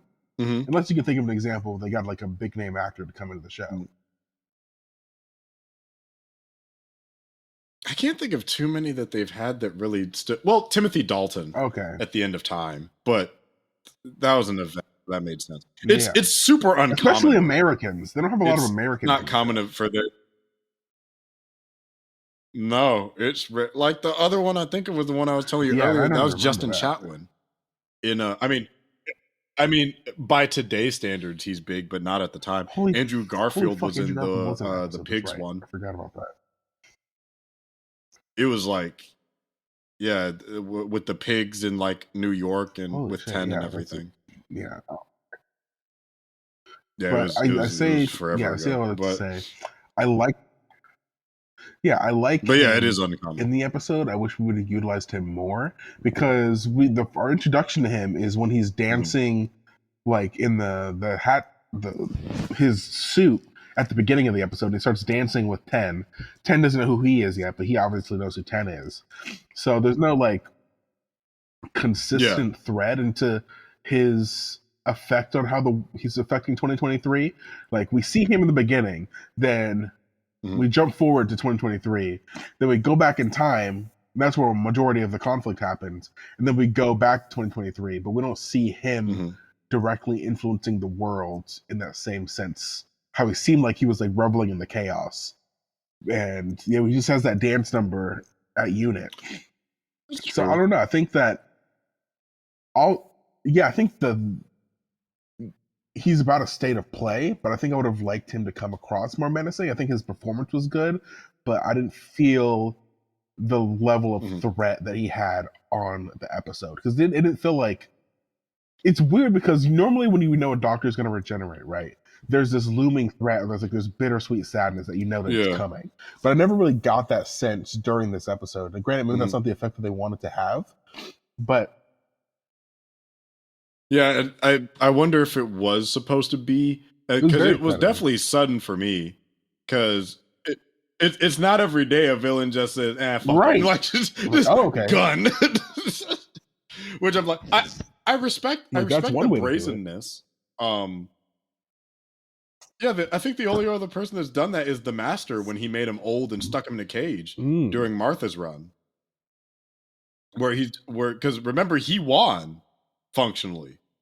Where he's just, it's like, come on, the Master, we can travel the stars, and no, and just turned him into like his old age. I vaguely remember this. Vaguely. And stuck him as an old man in a suit in a cage, because Martha had to save him. But yeah, I would have liked to have seen the threat last longer, because I know they said that he was having this thing. It was very message heavy with like so allegory for COVID and how things are in this day. Cancel culture, right? Cancel culture. And Twitter. But we didn't really see the effects of how far this was going in the world, because I feel like if we would have done more of that, kind of how the Master was in 10, we would have felt that threat. And maybe you felt that threat. That's not where I was, because it felt very small to me. I felt the stakes were. I understand exactly what you mean. I think because it was a one special, they rather do it clear than do it like I wouldn't have minded if Giggle was if a that makes episode. Sense. Like we had 4 specials. Yeah. I wouldn't have had any issue with that either, because it would have given room for expansion in a lot of arenas. But yeah, because like I guess comparing this to something like End of Time, not End of Time, that's a different one. The one with the first time the Master showed up for 10, because I think that's a more fair comparison, especially with the type of character. Because like John Sim and the Toymaker have a lot of like overlap in terms of how they're characterized. It's nothing bad, but they're just very like flamboyant Whimsical, in their right? own particular ways. Um, yeah, because like I think Toymaker is more like playful, whimsical in a dark way, and John is more John Sims Yeah. Master is just malicious and Mhm. like diabolical. Um, but I can see how they like overlap a lot. But like I think it worked for me because they used Kate Lethbridge Stewart is like a clear example of like this is like okay, this is exactly what's going on, and we're going to use her as an example. Now that like your imagination kind of fills in the gaps, but I understand what you mean about just like showing more examples versus just one example about how bad it's like how bad is it if there's like uh Right. 9 million people like that. Like we saw the chaos, but like we didn't really see particular examples outside like Mhm. the guys in the car, I think, Yeah, and we then didn't Kate see how that was really in unit. affecting the world and like maybe like the sense of like helplessness or I don't know. I felt like it could have felt like a global threat, but it felt like we immediately left the immediacy Yeah. of the stakes to go back in time to address this villain rather than addressing him where we were Yeah. at the time that the events were taking place. Yeah. And I think it had its reason to go back because he's trying to figure out like the mystery of it. It's like, why is it the arpeggio? Oh yeah, and we had another classic companion show up, which that was nice. I picked up with Yeah. NuWho, so it's like it doesn't mean anything for me. But I'm glad that I will always be happy to see Hmm. people, even if I don't know them, Yeah. because I'm like that's good for somebody. Um, so and like she was fun. She didn't take away from anything, and you know did her I line, will said her say I piece. So it was liked like the it was stuff that cute. was back in time though. That whole segment of the episode was really cool. Oh, The the Scooby the Dooing of Scooby it, yeah. Dooing of it Them going through their of trials, yeah. them The like games. playing the game, like the puppet effects were a little Oh, wonky, but I get what they were going for. Like again, Doctor Who wonkiness are the course, but I mean, it worked for what it was trying to do, and like the weirdness. Like, how am I supposed to face my mother like this? It's like what? And then you see like the it string shoot was up. Like trippy. it was creepy. Um, it was definitely creepy, especially like with the. I think with the limitations of the effect, it funny enough kind of Yeah, made it creepier because of their limitations. It's like, oh, you can only do so much. you're talking So about because it's a the little puppet where it's like cheaper, the real it person's looks head with like like the CGI puppet body. Yeah, yes. Yeah, like it was just like it was that uncanny. whole So that's effect what felt made it like some creepier. 2006 Doctor Who type shit. It did. It absolutely did. I think it kind of worked though, funny enough, just because it goes from being bad to being uncanny Right? valley No, because it is bad. So it wound up being more it was effective. It fun. like I looped back like the around, effect. I like that weirdly whole enough. segment. Also, Donna whooping those puppets' Yeah, asses was fun too. yeah, and oh, that shit was funny. Where it's like, oh, we're going to get you. It's like, just bitch, and that's what she did. She just pop, pop, pop. You want some more? And they just like backed away. And I'm like, okay, I respect. See, I like Donna a lot more Right? because her She decisions got are that all dog in making her. sense to me.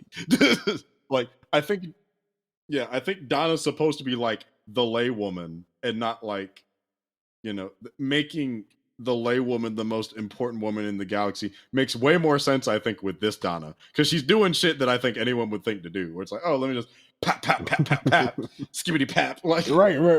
mink, mink, mink, mink, mink. Like, you just start beating up against the wall. I'm just like, Yep, yeah, okay. yeah, that's Yep, that's probably what I yes, would I do in that believe that. situation. That makes sense. Yeah, you're asking the right questions and doing the right things. Like you're not doing anything. It's like, no, I wouldn't do that. No, I beat them. I'm like, I'm like, oh no, a foot tall doll made of Right. wood. Bitch, if you I'm don't just pick quaking in that my shit up and boots. yeah, ah, 3 pieces of wood. It's like when I see Chucky kill someone on TV. I'm like, how did he get the jump on No you? way. I don't believe it. Exactly. He ain't that fucking big. I liked the scene. What were you gonna But say? no, that was a nice. No, I just thought I was just agreeing that was a nice sequence. What? How do you feel about, I guess, 2 of the episodes? So this one in particular, because I've never heard of this guy because I'm not as familiar with old Who, but them bringing back that old villain, the Celestial Toymaker. I thought that was really cool because apparently this is a really OP yeah, he said enemy. like he can control molecules or some shit like that. I was like, damn, yeah, that's fucking insanely powerful. But I thought it was cool, even though I don't understand how he's able to change his face because it did a quick flash to the OG actor. I know that Yeah, apparently he's had like 2 other actors before this. So I mean, my guess is that, you know, if you can change reality, why not? Face. Yeah, fuck it. Like it takes less thought than like a regeneration, because it's like, well, you're already like turning people into puppets and making shit materialize out of, like, doing a whole Spice Girls routine in a government agency, like turning bullets into like Nerf guns and shit. So you changing your face doesn't seem like the craziest thing. This is a villain that was introduced in the 1960s, so for him to come back for the 60th anniversary is kind of fitting. So yeah, it's interesting because I can't remember who it was, but I heard someone say that, like, because before I heard someone say this before I saw the episode, which may play into my feelings, is like, if the Master is the Doctor's, like, if you're talking equivalent, if the Master is the Doctor's Joker, then the Toymaker would be his Riddler. And I can see that comparison. I can see that. If he's his Riddler, I'd like him to be just like more prominent, I guess, in like their dynamic, I suppose. Because like this is someone that hasn't been around in like for the entirety of NuWho. We've never seen it for 40 years. 40 years. But he hasn't been in NuWho. We've seen a lot of the recurring villains. Like we've seen the Cybermen, the Daleks. Who else? The Master. Shit, the Master. A lot of these are recurring people. Even the who are the tentacle ones that popped up in the 50th? No, those are good. Oh, right. No, the Zygons. The Zygons were an old one. Like I think the Slitheen were an old one too. If we would have seen more of the Celestial Toymaker, it would have made it more special.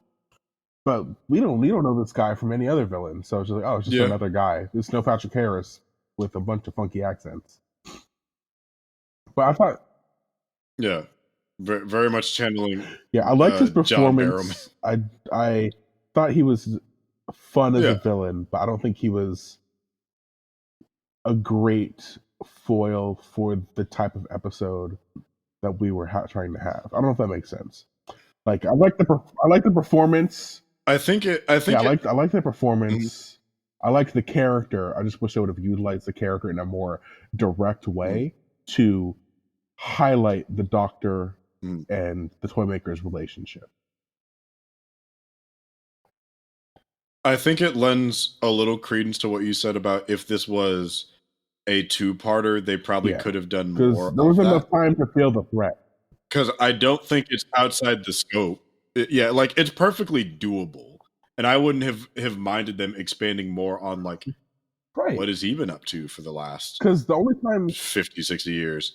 You know, I wouldn't have minded the additional context, but I'm okay with what we were given, especially because I think part of what he was used for was a plot device functionally for what happened. Like they did a good job his own downfall, building up the type of threat that he was. The fact that they were inside of his version of like this TARDIS, his own like little playground, and then the fact that he just like turned them into like they were like his playthings when he went inside of Unit, just for him to then use a big gun laser ray to kill the Doctor, and then losing the game of catch. Like it felt kind of anticlimactic for the type of threat that they were setting up. But I'm okay with it because he lost the second. Doctor lost the second game in literally cards. Which is the Doctor's cheeky. The Doctor's funny because like had the Doctor won, he wouldn't have brought up that 2 out of 3 shit. He's like, oh, I won. Right. I was like, welp. Well, because he won the last time, so he doesn't have to do 2 out of 3. Oh yeah, huh? Oh yeah, you're right. So he wouldn't have had to. So it would have been a win either way. So it's either I win this time or you lose. 2 out of 3, bitch. Right. Now we're 1-1. You know, which yeah. Oh wow.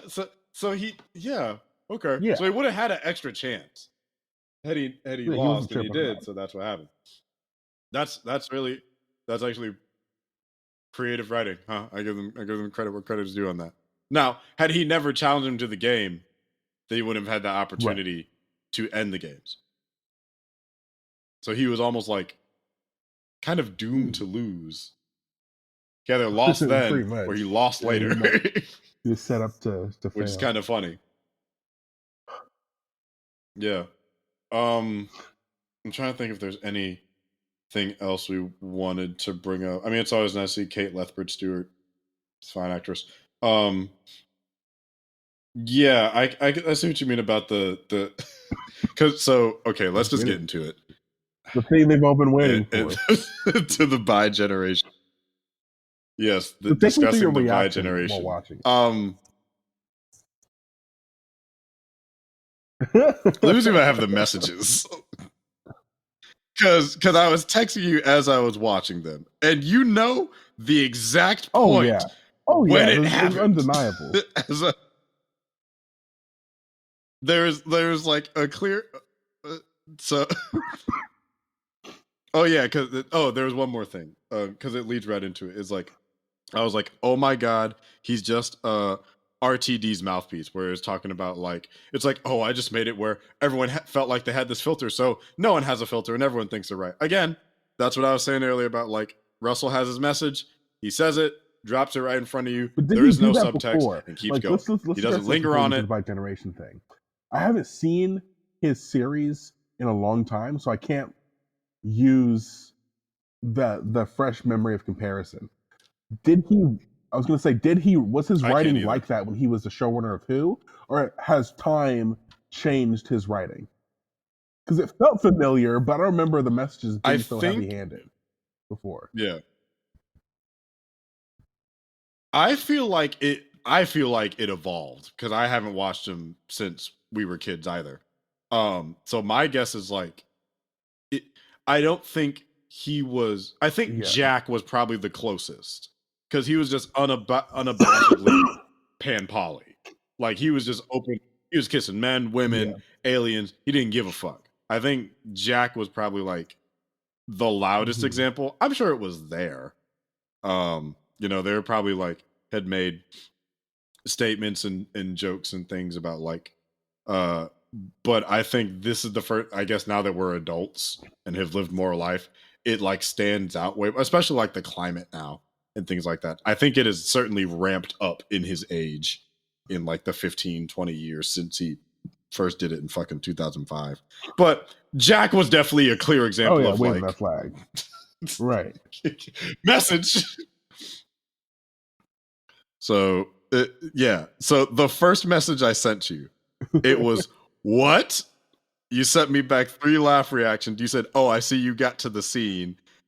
I said, "What?" I was saying, "What with them?" Because everyone in the moment when he first split, this, and it's like, what? They're them on the TV. What? The 2 doctors. What? Me? What? Yeah, I'm saying what with them because what the fuck? You said literally my reaction to. I said, "Dick and balls in the wind." Bro, I'm screaming. What? You replied, "I'm perplexed." I said, "I'm processing. This is game-changing shit." And you said, "Oh, you ain't even done yet." I replied, "I'm not. They just beat the toy maker. I'm sorry? By generation? Who took the tooth?" Yeah, I was at work when you were texting me that. I was like, oh, yep. I was waiting. Because I was like, okay, I have to wait. He's watching them now. Oh, I didn't watch the trailer for any of these. I saw like maybe one, like when it came out a year ago, and that was it. I pretty much went in blind. I knew they got announced. I may have seen a teaser for the first one. I didn't realize until the end of Blue Yonder. I was like, oh yeah, Neil Patrick Harris is supposed to be in this, huh? That's right. Yeah. Like, I knew Neil Patrick Harris would be it, and I was like, oh yeah, they'll probably do like the regeneration for Ncuti Gatwa, but I'm just like, I wasn't thinking too much. I saw that he was in the trailer. Yeah, I did see him in the trailer because I saw the scene of him going, what the hell is going on? When he says that, what the hell is going on here? He has like a sky background behind him. It's not like the top of the ship. So I'm like, okay, they wanted to bury the lead with how this is happening. Yeah, they cut that trailer really, really well. Okay. I don't. Where do we start with Bi? I guess I can get into my reaction. So I'm sitting there. Okay. On my lunch break. What was your reaction? Watching this special. All of a sudden, David Tennant gets hit with a ray. I'm like, what the fuck? What the fuck? This is so sudden. I didn't expect this to happen right now. Yeah, I'm like, didn't this nigga just die? Like, okay, oh fuck, all right, he's gonna regenerate. All right, I guess this is happening. And then it goes away, and I'm like, what? Wait, what? I thought this is what's supposed to happen. This is the thing. And then they're like, pull. I'm like, pull? What the fuck? Yeah, I was confused by that too. Pull what? Up, what? And then they split. I was like, what the fuck? And then I was like, I don't think that's how that works. Can they do that? And yeah. No. I remember immediate reaction. I was like, oh, this is dumb. I don't like this. I think you're more positive on it. Oh my god. Is your mic falling on something? Is it better now? Yeah, my immediate reaction was like, oh, I don't like this. I'm like, this is weird. I was like, oh, they're cloning the TARDIS too. Great. So I think you're more positive on it. I was more just like giving it the side eye. I've kind of softened a little bit since then. I'm watching Council of Geeks review on it and their perspective was like, okay, I get it. But nigga, I still got questions. I kind of agree with, mind you, I came out, like immediately a lot warmer on it than you were, like once the shock settled in. So I do like it. This is very much their legendary Super Saiyan moment. There are two things about it though. One, they can like never use this again. And two, it could never work outside of these specific parameters. This is mind you, ironically, this is still very like divisive as a choice, and I completely understand why. I think the only reason it works is because of these specific things going on. Like, because it's Russell T. Davies, who's a beloved writer. It's David Tennant, who is a notorious fan favorite portrayer. And it is Ncuti Gatwa, who is the new guy. Those are the three key things that would make it work. If any one of those was different, I don't think this would have worked. If this was Capaldi going and splitting with Whitaker, this would have flopped. This would have been one of the. This would have been arguably worse than Timeless Child. This would have been. I think the concept of splitting just makes it complicated in general. But I think the thing that that got me, I'm not disagreeing with you, was hearing what's Council of Geeks name again? Vera. Hearing Vera's theory. I think it's Vera. About because this is the toy maker, and they use like that whatever type of gun that was, because with his presence being there, them being in a they're still in play space for a little bit. That's why the rules have been able to bend. I'm like, I guess I can kind of accept that, but I can believe that because that explained the two TARDISes as well. Right, that's how they were able to do impossible. That. So I can. That being said, I still got questions.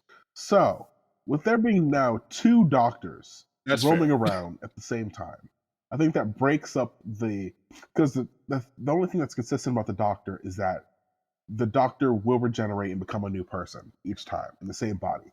And there's one TARDIS that's roaming around.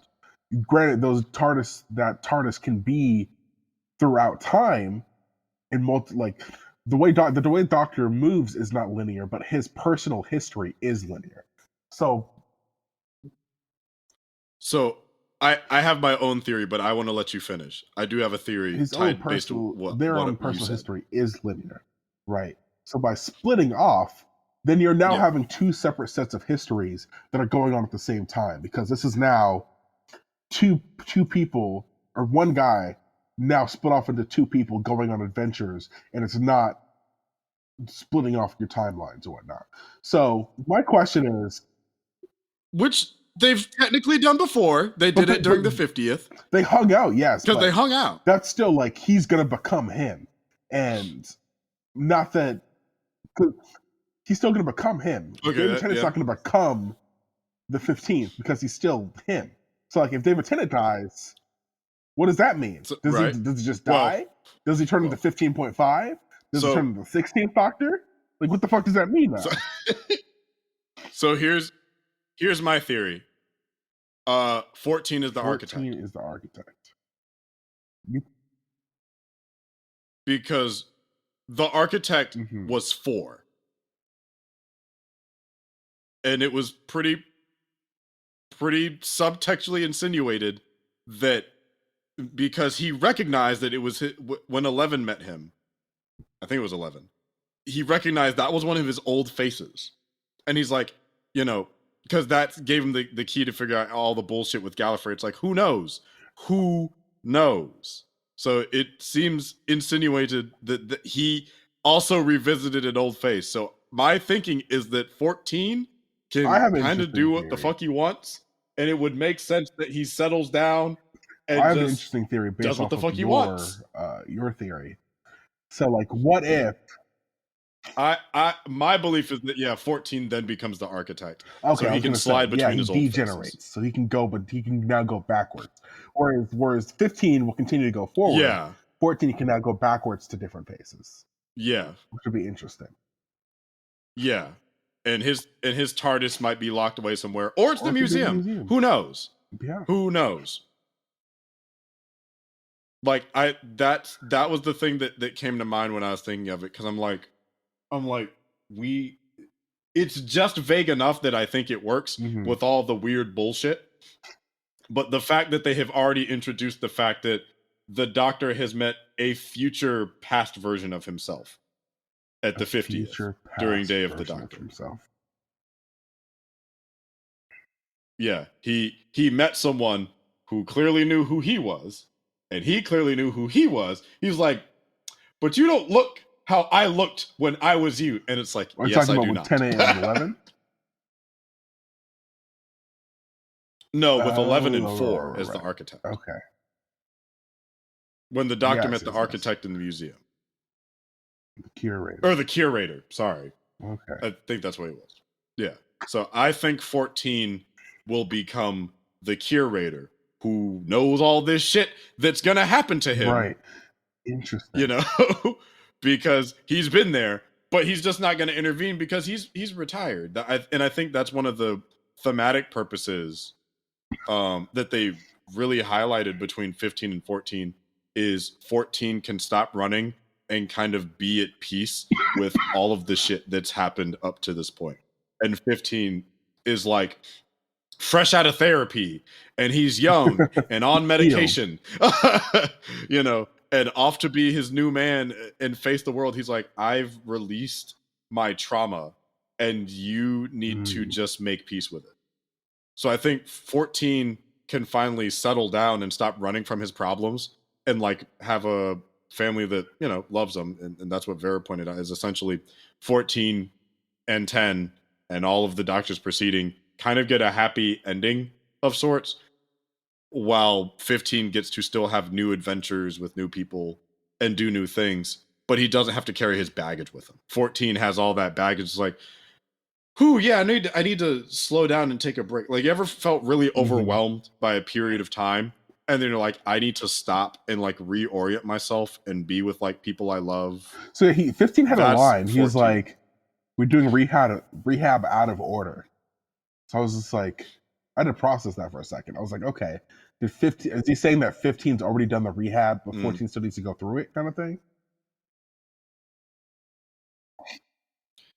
Yeah, a little bit. I think like 14 needs to rest from all of the shit he's been up to since he's been 9 for these. Yeah, well, even before that, since he's been 1. But yeah, including like 9 to 14 is a lot.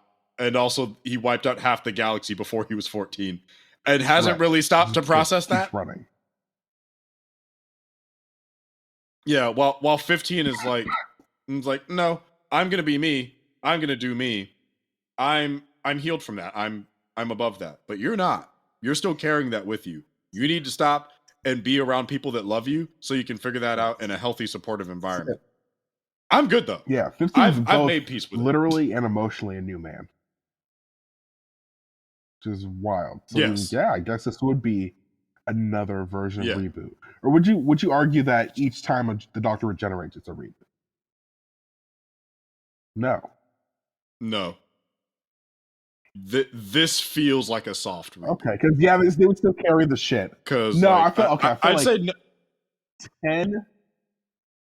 I'd say no, because like each Doctor has carried, I think, except pretty much except for even 13 had the Master show back up. Yeah, so it's like 15 feels, and I know Davies came out and said like this is basically the end of the NuWho era, and we're starting in a new one, and they're going to start calling them seasons now and whatnot. But it does kind of feel like an end to like carrying around all of the NuWho stuff from 05 to now 23, so like the past 18 years of TV, which fucking Christ. The fact that this has been part of my life since like 2010, 2011. Jesus. Since 2011, 2012 for me. Yeah, let's see. I started when Smith did, so probably 2011, 2012, because I got into it right before college. I remember, I missed the Super Who Lock days. I remember catching up. Because I was already. I caught up over a summer. Clara I remember that. Companion yet when I caught up. It was still Amy and Rory when I caught up. Yeah, it was still Amy and Rory. When I remember watching Snowman because Christmas Day. I remember watching that when it aired that day. Yeah, I remember watching. It probably was live. I think it was too.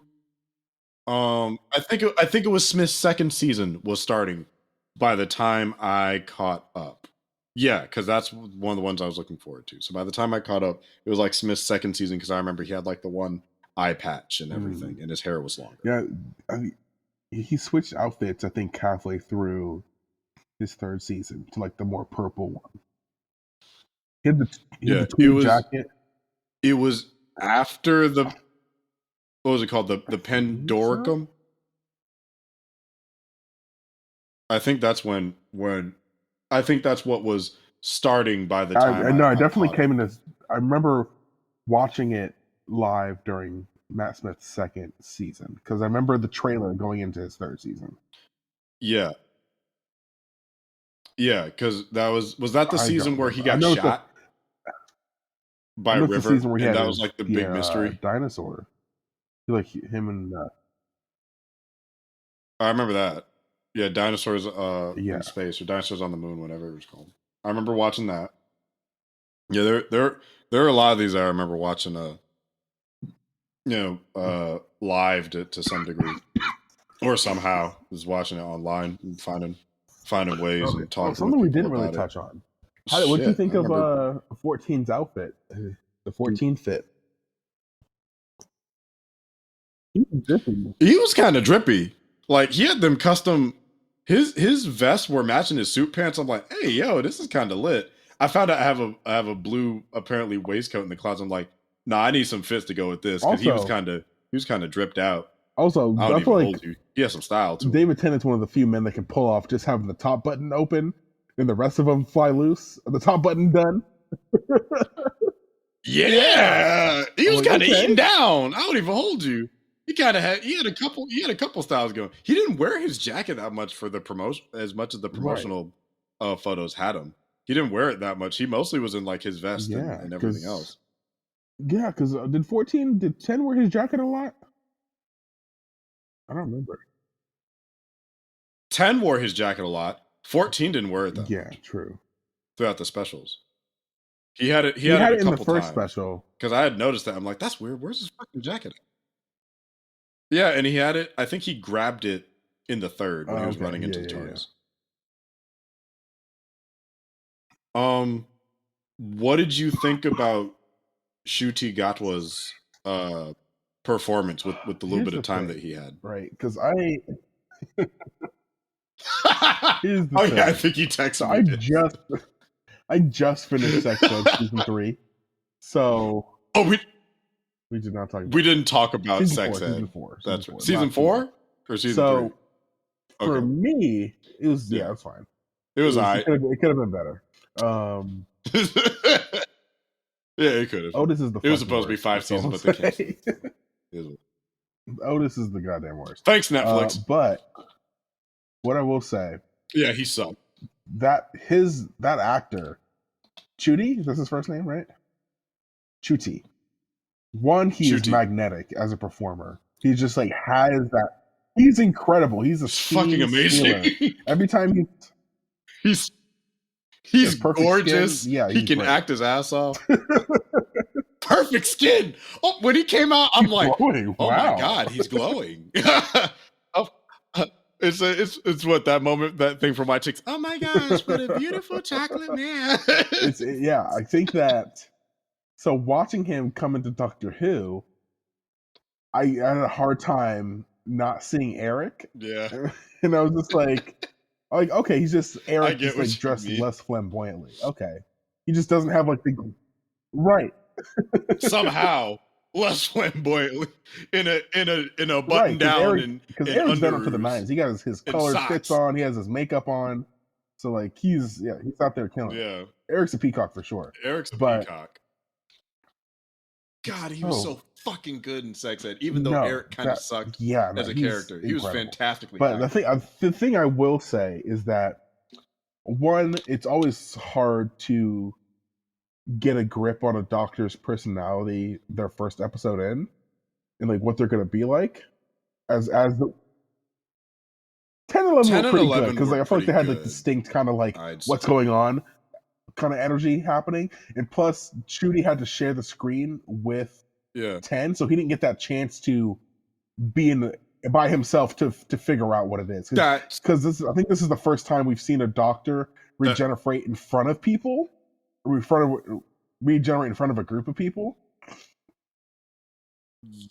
Wait, no, I think the first or it's uncommon, because if I remember correctly, uncommon.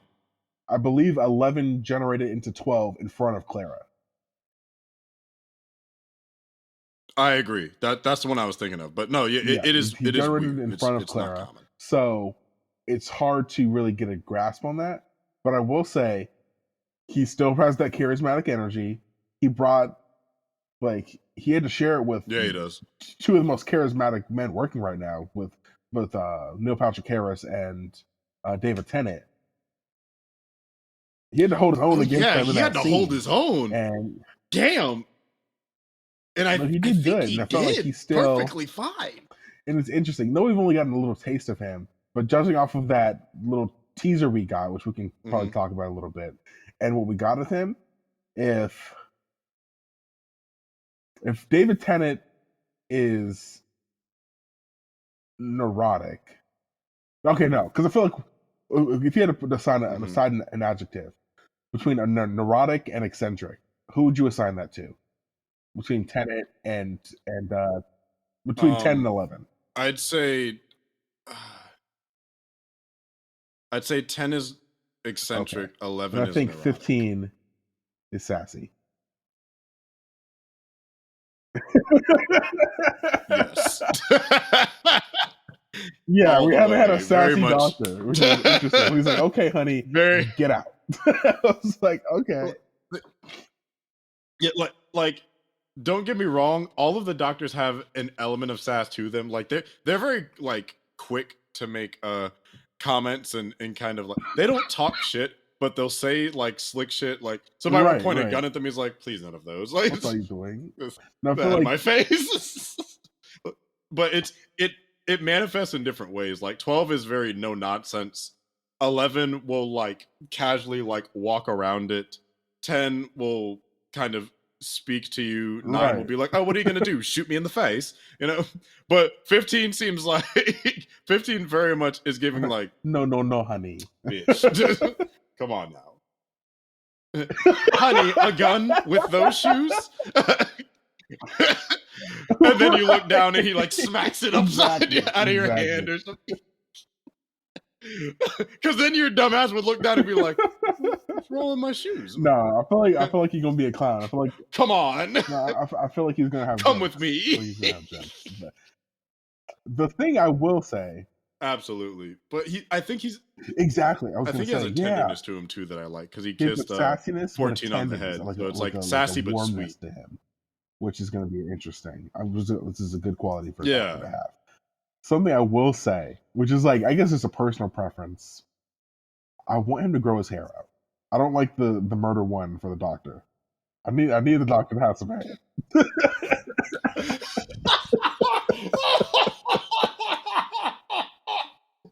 Have those Miles Morales memes been getting to you where they keep making fun of his starter locks? Because no self-respecting black man wears his hair like that. Me, who's worn my hair like that, literally. Could you imagine if the doctor had some locks? Plenty of That'd times. be sick as hell. I want to cosplay Shuti's doctor. I kind of like his outfits from cool. the promo images they've seen. I'm not cutting my hair to do it. Also, but it's first creative. Doctor to have facial hair. I mean, he has a mustache. Yeah. He has a mustache. And he doesn't look creepy, which is very hard to do. Like, just a mustache and not looking weird is very hard. That says a lot to, like, Shuti got was face card. He's a handsome young man. Very handsome young black man. Yeah. Yeah, he's killing it. Is this the best looking doctor? Probably. But because he has a youthful face. Yes. That's what it is. He does. He's 31. How old is he? I feel like he's probably our age. There's a picture with him and oh. Yeah, you were dead on. He's 31. What is this picture of him? Hey, yo, in this fucking blue suit. Well, you wanted him to grow his hair out, didn't you? Blue suit. Well, do I have the picture? Oh, you're talking about the 70s look for him? Yeah, I've seen that. Yes. His new pen is interesting because it's just a t-shirt. He has like a plaid suit on. Then he has another one that's. I don't even know if. And I don't know if it's a t-shirt. No, the main one that came out. He has like the Dawkinsons or like the. Oh no, he has like the shoes. The first promotional picture to come out. I have a feeling he's not going to have like a steady fit like most doctors do. The orange shirt one, the orange shirt? You think it's a crop top? I think that's a crop top. I thought it was tucked in. You're right. It is a crop top. Yeah, I thought it was tucked in. No, you're right. It's not tucked. What's that material? It's funny. It's funny seeing him in the promotional images.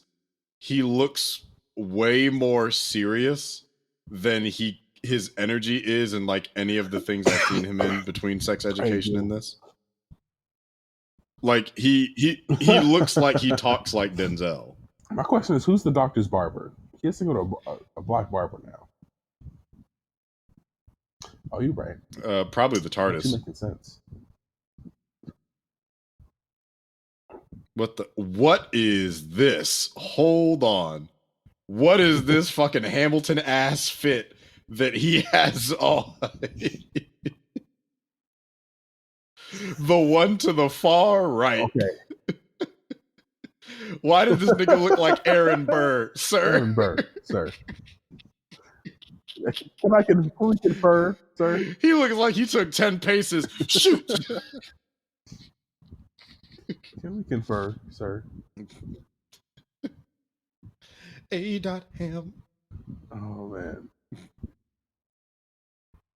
This is something. I guess it's going back through all periods. There's this is a fascination. No truly. limit to where we can go. Yeah, I guess so. Good luck with that, King. We're just going to ignore the history of racism of this show. Okay. The show, history itself. But I feel like England. That, maybe, I don't know. No, that's British. His 70s look is British kind of style. Yeah, it's very, like, Mad Hatter posh. He looks good. He doesn't look bad in these. Okay, it's just over or under. Unexpected. He's going to start talking like a Gen Zer, and we're going to hear the doctor say it's giving. Oh, 100%, right? Over. The second you say it's giving, I'm like, I hear it in my ears. I hear it. Or he's like in, I don't know, the romantic era. It's like, oh my gosh. Oh, it's giving proper. It's giving materialistic, but also bougie with a dash of Beyonce, honey. It's the blinking for me. How did you know this doctor was queer? Have you looked at his hands? Do you see those rings? There is nothing heterosexual about those hands, and that is okay, because the doctor is beyond sexuality. They just kind of are. That's interesting. What material is that shirt? It's like almost like a sweater. Yeah, it's wool. It looks like a wool. Fascinating. Kind of. Because it looks thick and coarse, but the jacket is kind of tweed looking. Have you seen the other one? The leather jacket one with the blue pants? The the leather jacket one with the kind of rainbow meshy top. Okay. I kind of like it. I think that's what I was saying. I don't think this doctor's going to have a consistent fit like how we've come accustomed to with previous doctors. Which is very interesting too. Okay, I see it without the jacket. I think I do kind of fuck with it. Hold up. Because it has sleeves. Or he's wearing a shirt underneath. This is a very fascinating fashion that he has going on. The most consistent one is like the blue pinstripe suit. He's putting shit together, but I'm seeing the vision here. I don't know. Like, I could see Tenet in some of these. I can imagine it. Yeah. Him with his hand out, he looks like a boy. Oh yeah, he's on the one poster of him, like posing with his hand like a JoJo character. Yeah, he look. Come to me, man. I hope Rose comes back. I would be enthralled to see him have an episode and take her on an adventure. Yeah, I feel like that'd be incredibly we're definitely interesting. Gonna talk about the Christmas episode when that comes out. Yes, we will have to. There's another one. It's him with a leather jacket, a yellow shirt, and a kilt. I think that's what he's wearing. What, some brown Birkenstocks? At the beginning of that trailer, the Christmas special. Because he's like dancing in the club, kilts in the wind. I think you're right. I can't pinpoint a style here. It's kind of impressive. Also, when he split, there's splitting, right? when he was like, What's up? I'm me. I'm really finally me. Did you get like undertones of like the Doctor coming out of the closet with that?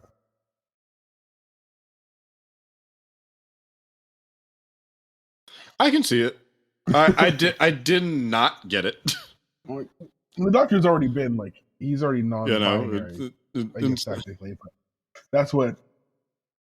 Basically, the Doctor has no gender. I think is the easy way to say it. It's like, I don't know, gender non-conforming, by gender, above gender, by regender. He has both. They have both. Yeah, he's had it all. He's seen it all. There are no surprises in there. Okay, this is gonna be a way down the road question because it's like 6 years. 6 years off. What do you think they will do differently for the Doctor after Ncuti? Because I have my theory. What do we think we'll do for the Doctor after Ncuti? So let's say like 5-6 years from now. I think has a really strong. That will depend upon the reception of Ncuti. Because I feel like with. I agree. Because I feel like the reception generally from Jodie's era, Whittaker, her era was not well received, so I feel like they had to go back to Tenet to get old fans on board again and introduce Ncuti with Tenet as like a passing of the torch. Like, see, things aren't so different because this new Doctor is accepting the old Doctor that you know and love is accepting this new Doctor, so it makes it okay.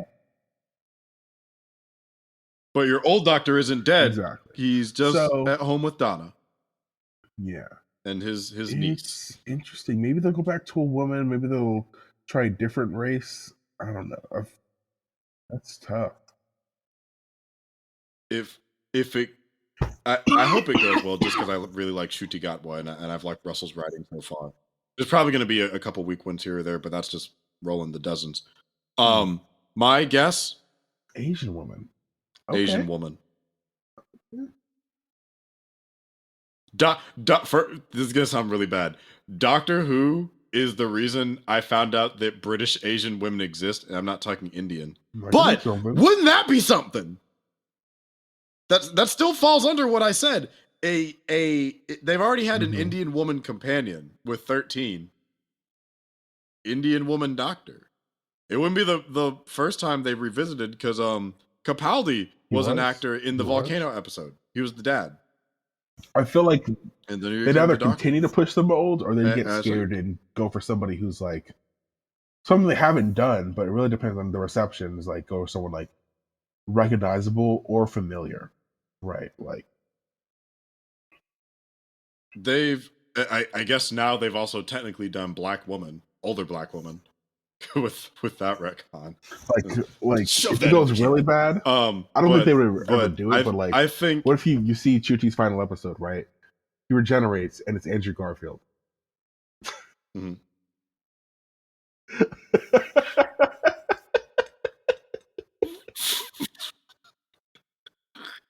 Love me some Andrew Garfield. Now you know I love me some Andrew Garfield. I'd be loving me some Andrew Garfield real bad. So I need Ncuti Doctor run to be phenomenal. However, I just want to see Garfield it for would make an amazing Doctor. I just want. He'd be phenomenal. He'd be incredible. They can't afford him. They could, you know what? No, they could get him for one special, like they got John Hurt, or like they got Timothy Dalton. But that's an expensive season. Yeah, they could get. I don't even know if they could get him as a Doctor. They could get him as a Time Lord. He could be. I'll tell you this once we get off the call, but he could be my pitch for my Doctor Who spinoff that I want to do. My fan creation. that follows a particular naming convention that I'm not going to say here. Actually, fuck it. Yeah, I'll do it here. Do you want to hear what my idea was? I haven't started writing it yet, but it's been all in my head. I'll leave it here. It doesn't matter. If they steal it, then I can take credit for it. So it was in the idea I had for it was a short called The Trial of the Bachelor. And so the Bachelor is another Time Lord who has his own little what's the name of that like temporal device that Jack uses? He has one of those. So that's how he gets from place to place. So he has like no home, really the clothes on his back, but he's constantly in search of a party to kind of escape and run away from his own demons. And the idea of the short was that like he's back on Earth again and he gets arrested for like some petty crime like loitering or some shit, and or like stealing from like a corner store or something like that. He's getting interviewed by the police officer, and basically they keep asking him who he is, and he describes shit that he's been through kind of vaguely without letting on that he knows a lot more than he does and that he's been to a lot more places than he has. And he ends up basically walking out of there, but he decides like, I might take this cop on some adventures. Let him see that the world is a lot bigger than it is. But essentially, he's constantly in search of like the next party, the next turn up, very sex, drugs, and rock and roll. So he's he's a voyeur. In The Bachelor. He's a Time Lord? He likes to observe and So he's another one that kind of slid out of Gallifrey before like the war began. And just like he was trying to go back, he didn't really see a purpose in going back to a destroyed planet. He didn't have anything to go back to. So he's like, why not be a voyeur? Why not? And he's lived a long, fruitful life and been like a kid. I think one of the things was, and he's also conscious of his own regenerations because he's died a fuck ton. So he kind of is laissez-faire to life because he's like, well, if I die, I'll just come back, so it doesn't really matter. So he's kind of he's kind of like an optimistic nihilist in that, where he lives each for one life's of his pleasures. faces still has that same mindset. Like he hasn't like grown past his pain. Yeah. So I remember one of the things my head was going to, because essentially it was going to be me playing him, so it doesn't really matter. Because I don't know if I'm going to follow through with this or not. But it's just like he starts to go through some of the things when he's like, when the cop is talking, he's like, who are you? He's like, oh man, I've lived like 1,000 lifetimes. You wouldn't get it. It's like, I've been everything. It was like white man, white woman, Asian woman, black man, black woman. That was tough. They tried to kill me. Mexican man. He just like slides through like a bunch of them. So, and the reason I came up with that is because of the naming convention, because of degree status. So you have the doctor, the master. It could be a double, don't have the bachelor. Double entendre kind of. See? I like that. I like that a lot. I like that a lot. Yeah. So that was what I thought would be a like fun idea for like a short project or something like that. That I don't know if it'll ever see the light of day. I have too many things that I have in my head to work on, but that was one that I've always wanted to see introduced. It's like, oh, there is another one who also got out before things went to shit. And it's like, well, everything's on fire. My people are dead. Right. What do I have to go back for? You know, why don't I just go across the stars and like live my best life and do whatever the fuck I want? And if I die, bitch, I'll come back. Like, the people of like the High Council of Gallifrey too. So it's that could be cool. Like this. Oh, that'd be funny. Yeah, it's like one of his dad. One of his dads. Like he has some like this is like from the High Council. Like his family he never resolved or something like that. Like his dad wanted him to go into government, but he's like, no, like I'm trying to live my own life. And like just when he's about to go into government, like that's when like shit went awry or something. I don't know. I'm just like spitballing.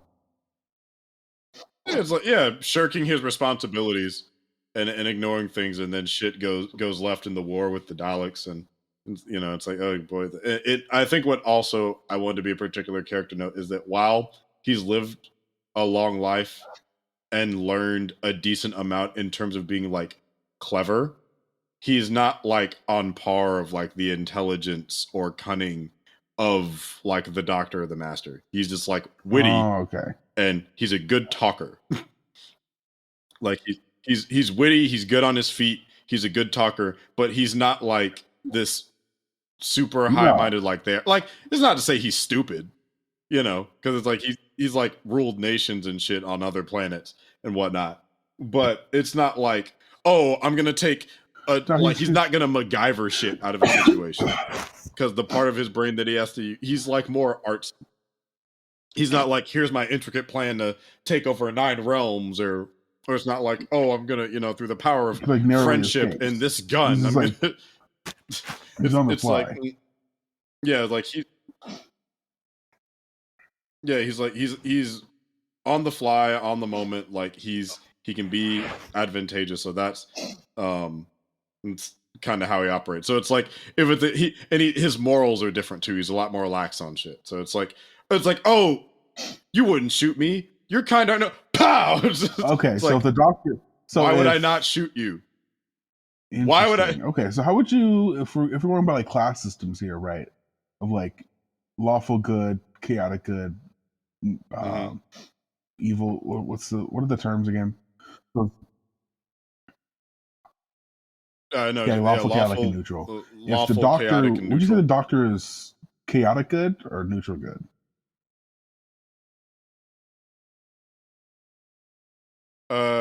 I'd say he's neutral good. His personality is chaotic, but I'd say he's like neutral good, neutral to lawful good. Because he does have a bit of a code to himself. The Master does have, like, is and things that he abides. You say he's chaotic evil? So, what would your guy be? Yes. What would the Bachelor be? I'd say he falls between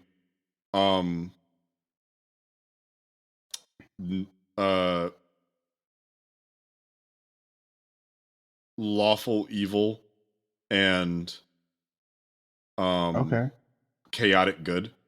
So he's like a neutral. He's true neutral. If that makes sense. Yeah. Yeah, he's basically like true neutral depending on the circumstance. So it's like he is not afraid to be opportunistic. But every now and then, like, his moral compass does kick in. Where it's just like, you know, it's like, haha, this guy tried to jump me. I shot him when he started it, and I'm gonna walk off, but I hear him screaming, and I'm just like, his screaming is getting on my nerves. Let me patch him up and take him to the hospital. It's like, don't try no funky shit like that again.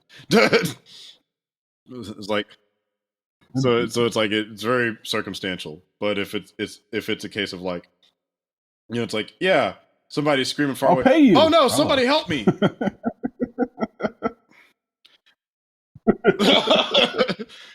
Somebody needs help. Yeah, so things like that. So it's not like, you know, the Doctor be like, somebody help me. Oh, I have to go right now. Versus just like, somebody help me.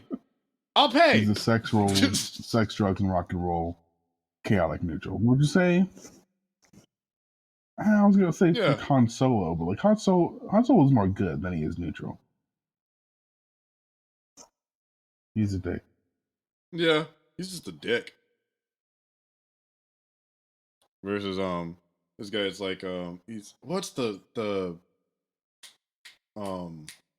damn word called for people that just like what? Hold up.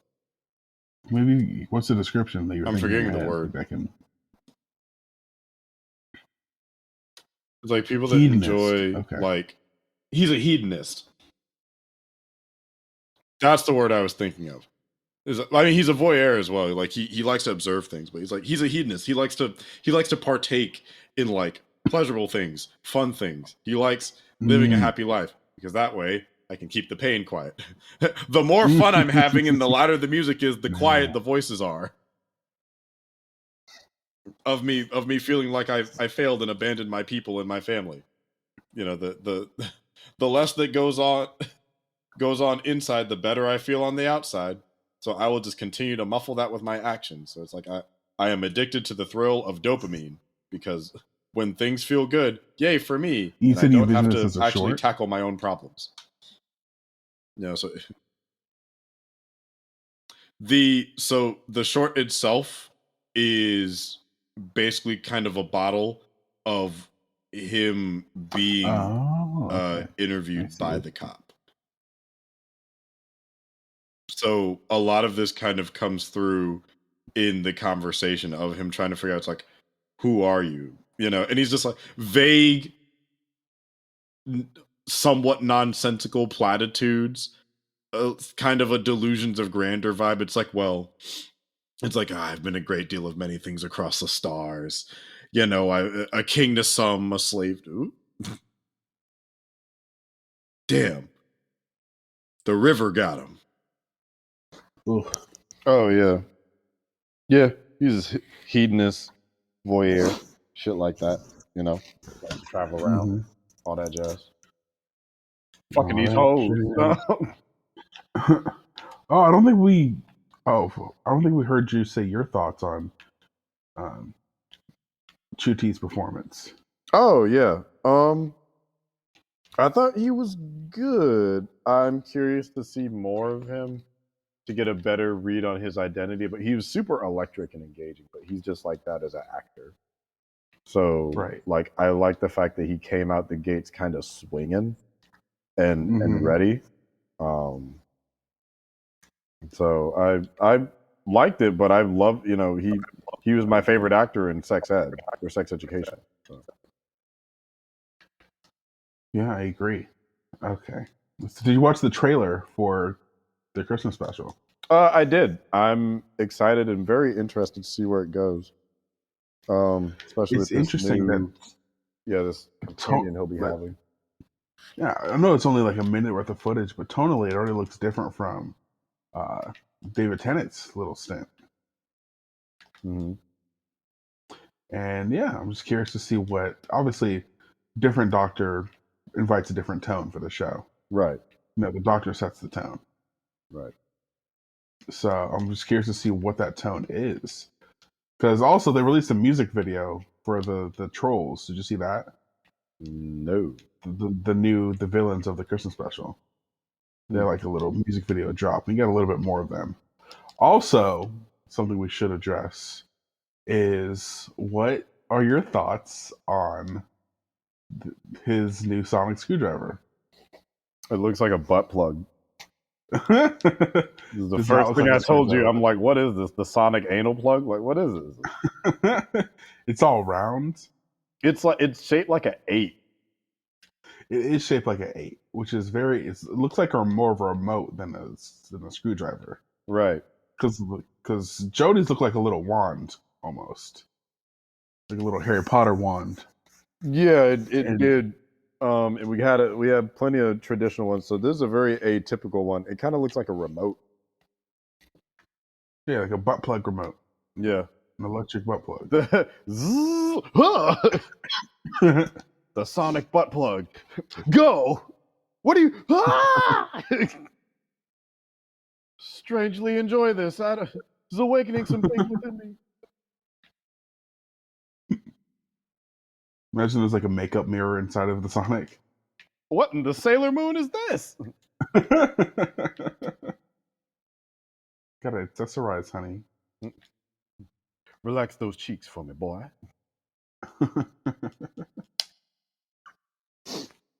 But yeah, I'm looking forward to it. I I liked elements of the final episode. I wish it was a little longer. I would say It is so damn close to being impossible to do. This thing was lightning in a bottle, and I don't know how they pulled it off. This wouldn't have worked. This shouldn't have worked. I like your theory about the 14th Doctor being the architect. I look forward to them confirming what is going to What he's happen doing. with 14. Yeah. confirm what Russell T Davies is doing. Does he intend on going back to Tenet? Is his intention to just leave Tenet alone forever? Like, what happens now? Like, when the 14's always going to be there, I take it. Mm-hmm. So like, he can easily come back. We don't have to have the worry of like, oh, we can't cross doctors too often because it makes things all weird and timey-wimey.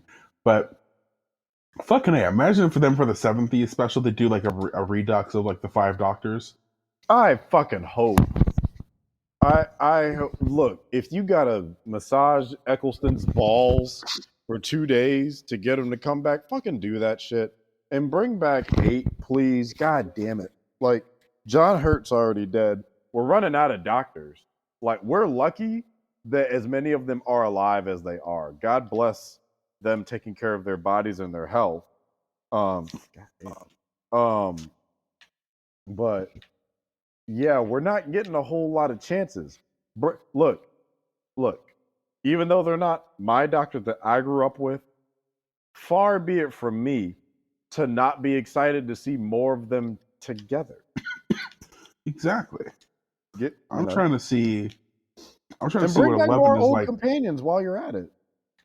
Right. I'm surprised that Matt Smith hasn't gotten in on the revival action, because I feel like he's just as beloved as Tenet is.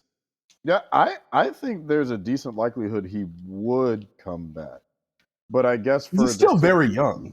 He's still yeah, very it's young. not like he's old. He's what, 35, 38?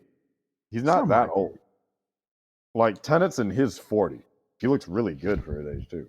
Oh, yeah. Like, he looks leaner than when he was first on the show. Like Ray, he stayed in good shape. Yeah.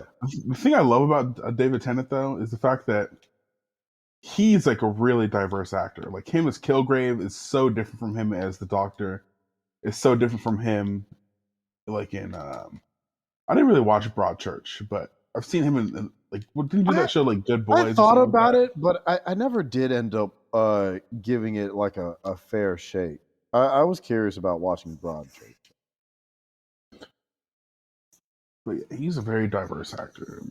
And I still have yet to watch House of the Dragon, so I can't really attest to Matt Smith's performance in that show. He's good. House of the Dragon is just fun. It's imagine Game of Thrones does a Tyler Perry movie, not to be confused with Tyler Perry's Game of Thrones. Those are two very different genres. but what I mean is like Game of Thrones. HBO does a messy family drama. HBO does what? HBO does a messy family drama. That's House of Dragons. And I don't care that it's called House of the Dragon. We call it House of Dragons. That should have been the name. It just rolls off the tongue better than House of the Dragon. House of Dragons. There's multiple dragons in the shit. Take that extra syllable out there. Come on. Yeah. Yeah, bro. I think we covered it. We covered our Who specials. Yeah. And I'm sure there's 2 other episodes. Hopefully, we will be able to bang out because we have a big catch-up one. We talked about The Boy and the Heron before this, though. We did. It was fine. It was good, like everywhere, but narratively. Right. It could have been stronger. Animation was great. Could have been a stronger story. Yeah, and that's okay. That's A-okay. To be the weakest Studio Ghibli movie, you're still a fucking Studio Ghibli movie. Right.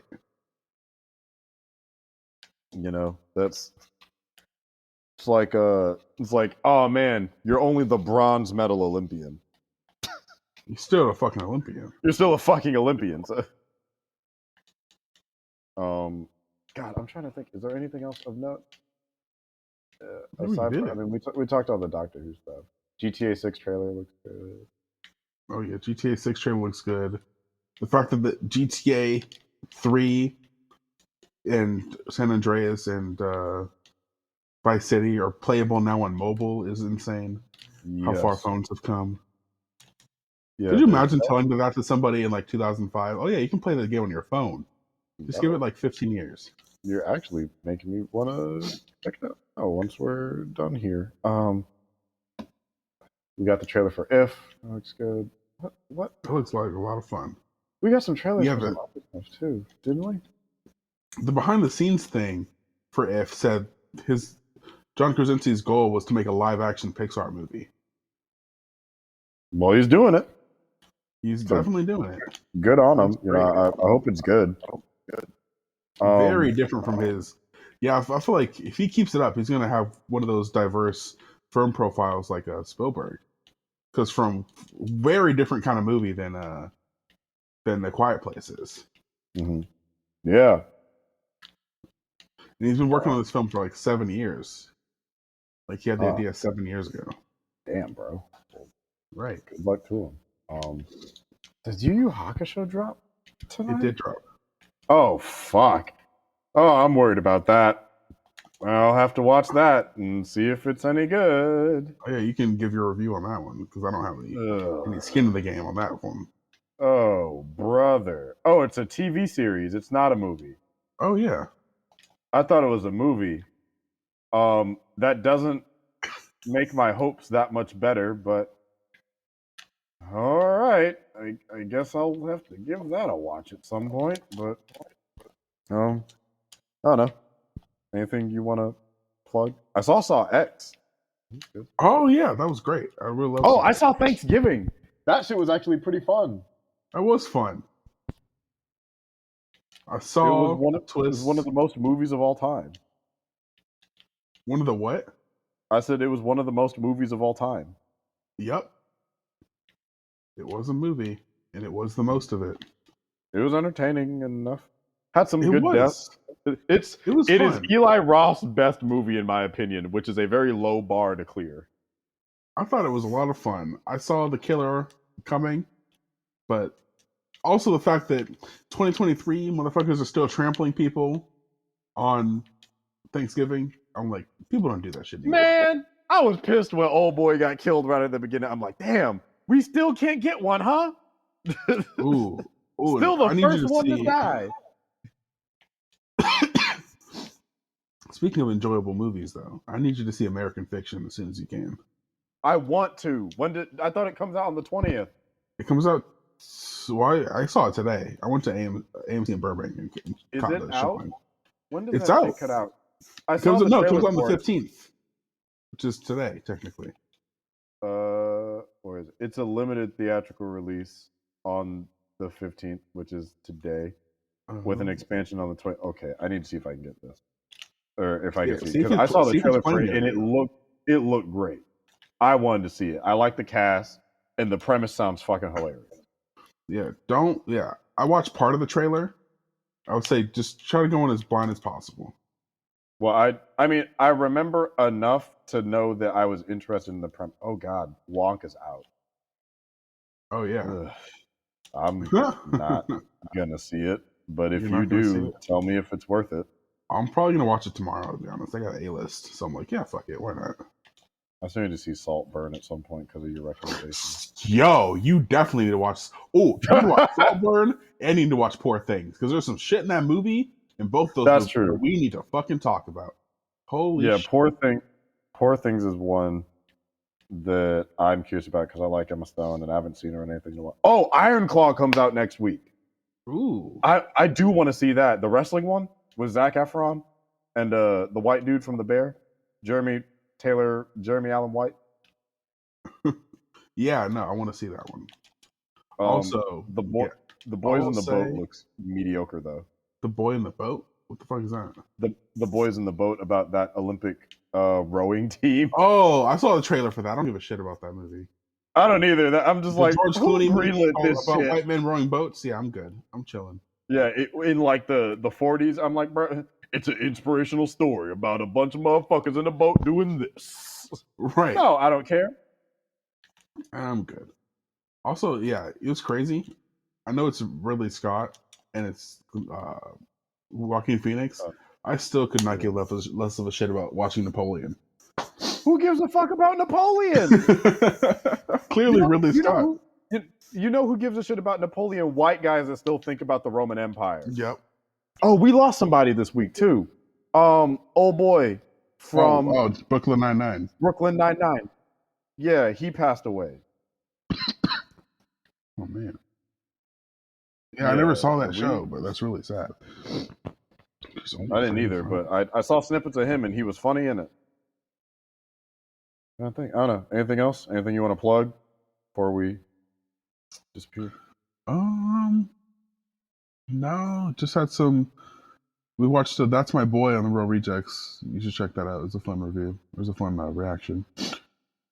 We also just wait, the one with Adam Sandler. Yeah. Oh God, no. Yeah, we did that. Oh God, we reacted to that. With me and John did that, and that same day, me and Greg watched Hairspray for the first time because I'd never seen Hairspray. And see, that sounds fun. Hairspray was fun. That was I had no idea what Hairspray was about, so that was an interesting reaction.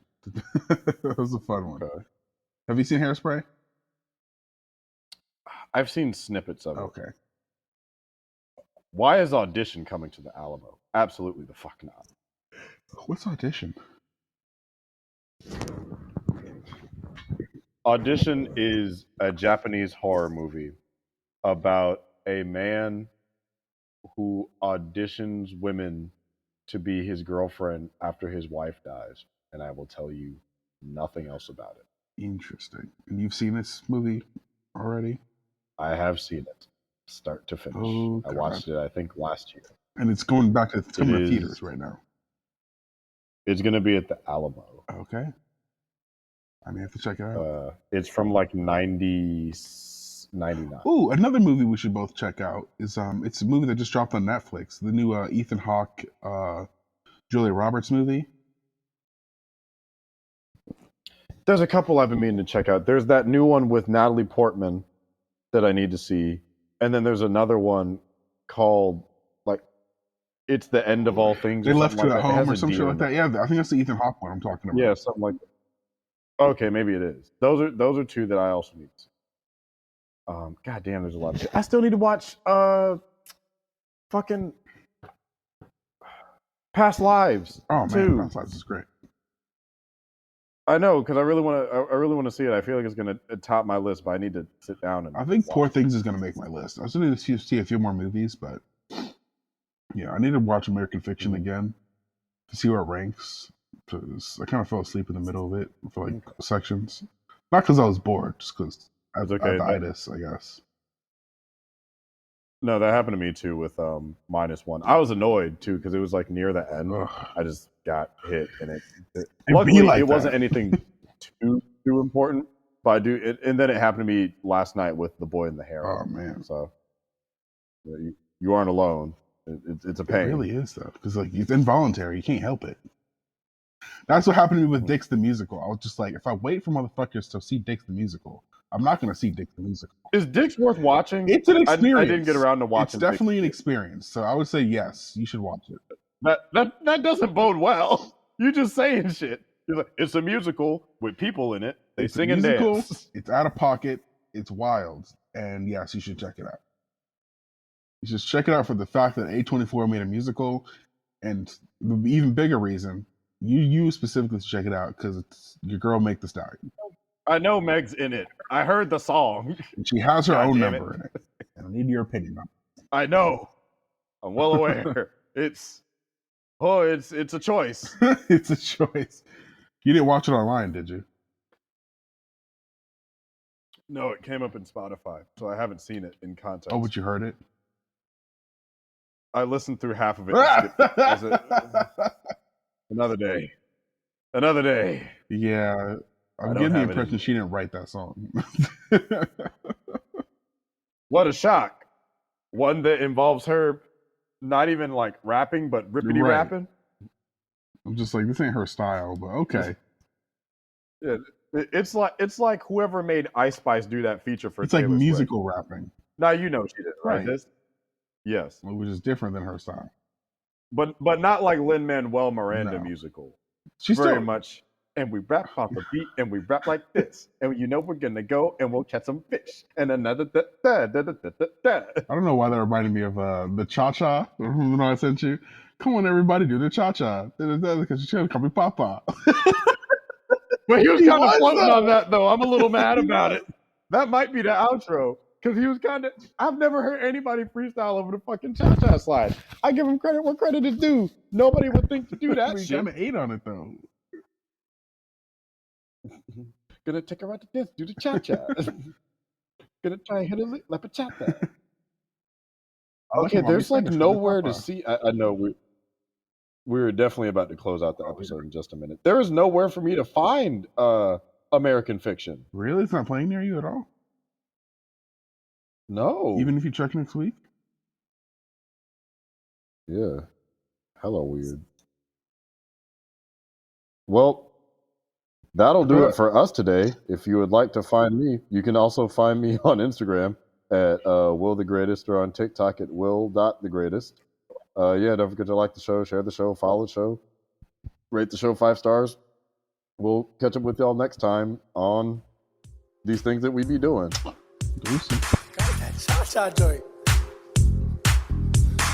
This is something new for y'all. Now, this ain't nothing new for me. You heard the beat before, but you ain't hear me rap on it. I'm about to show y'all a little something. Look, here we go. You don't like to dance? Come on, do the cha-cha. Shorty Spanish, so she like to call me Papa. True fact, everything I do, they call it flaca. All they do is copy me, I call them Waka. She keep worried about my hoes, I had to block her. Had to kick off the list, I'm playing soccer. Why you acting Jamaican? You not even the roster. If you really a Jamaican, make the pasta. I'm just a nigga, everybody catch a vibe with. Stay out the way, cause I don't like to be in nonsense. You talking about me, then you worry about the wrong shit. If I put you in a song, it'll be a long disc. I'm thinking long term, talking about the full list. But if we talking right now, you make the pull list. Facts.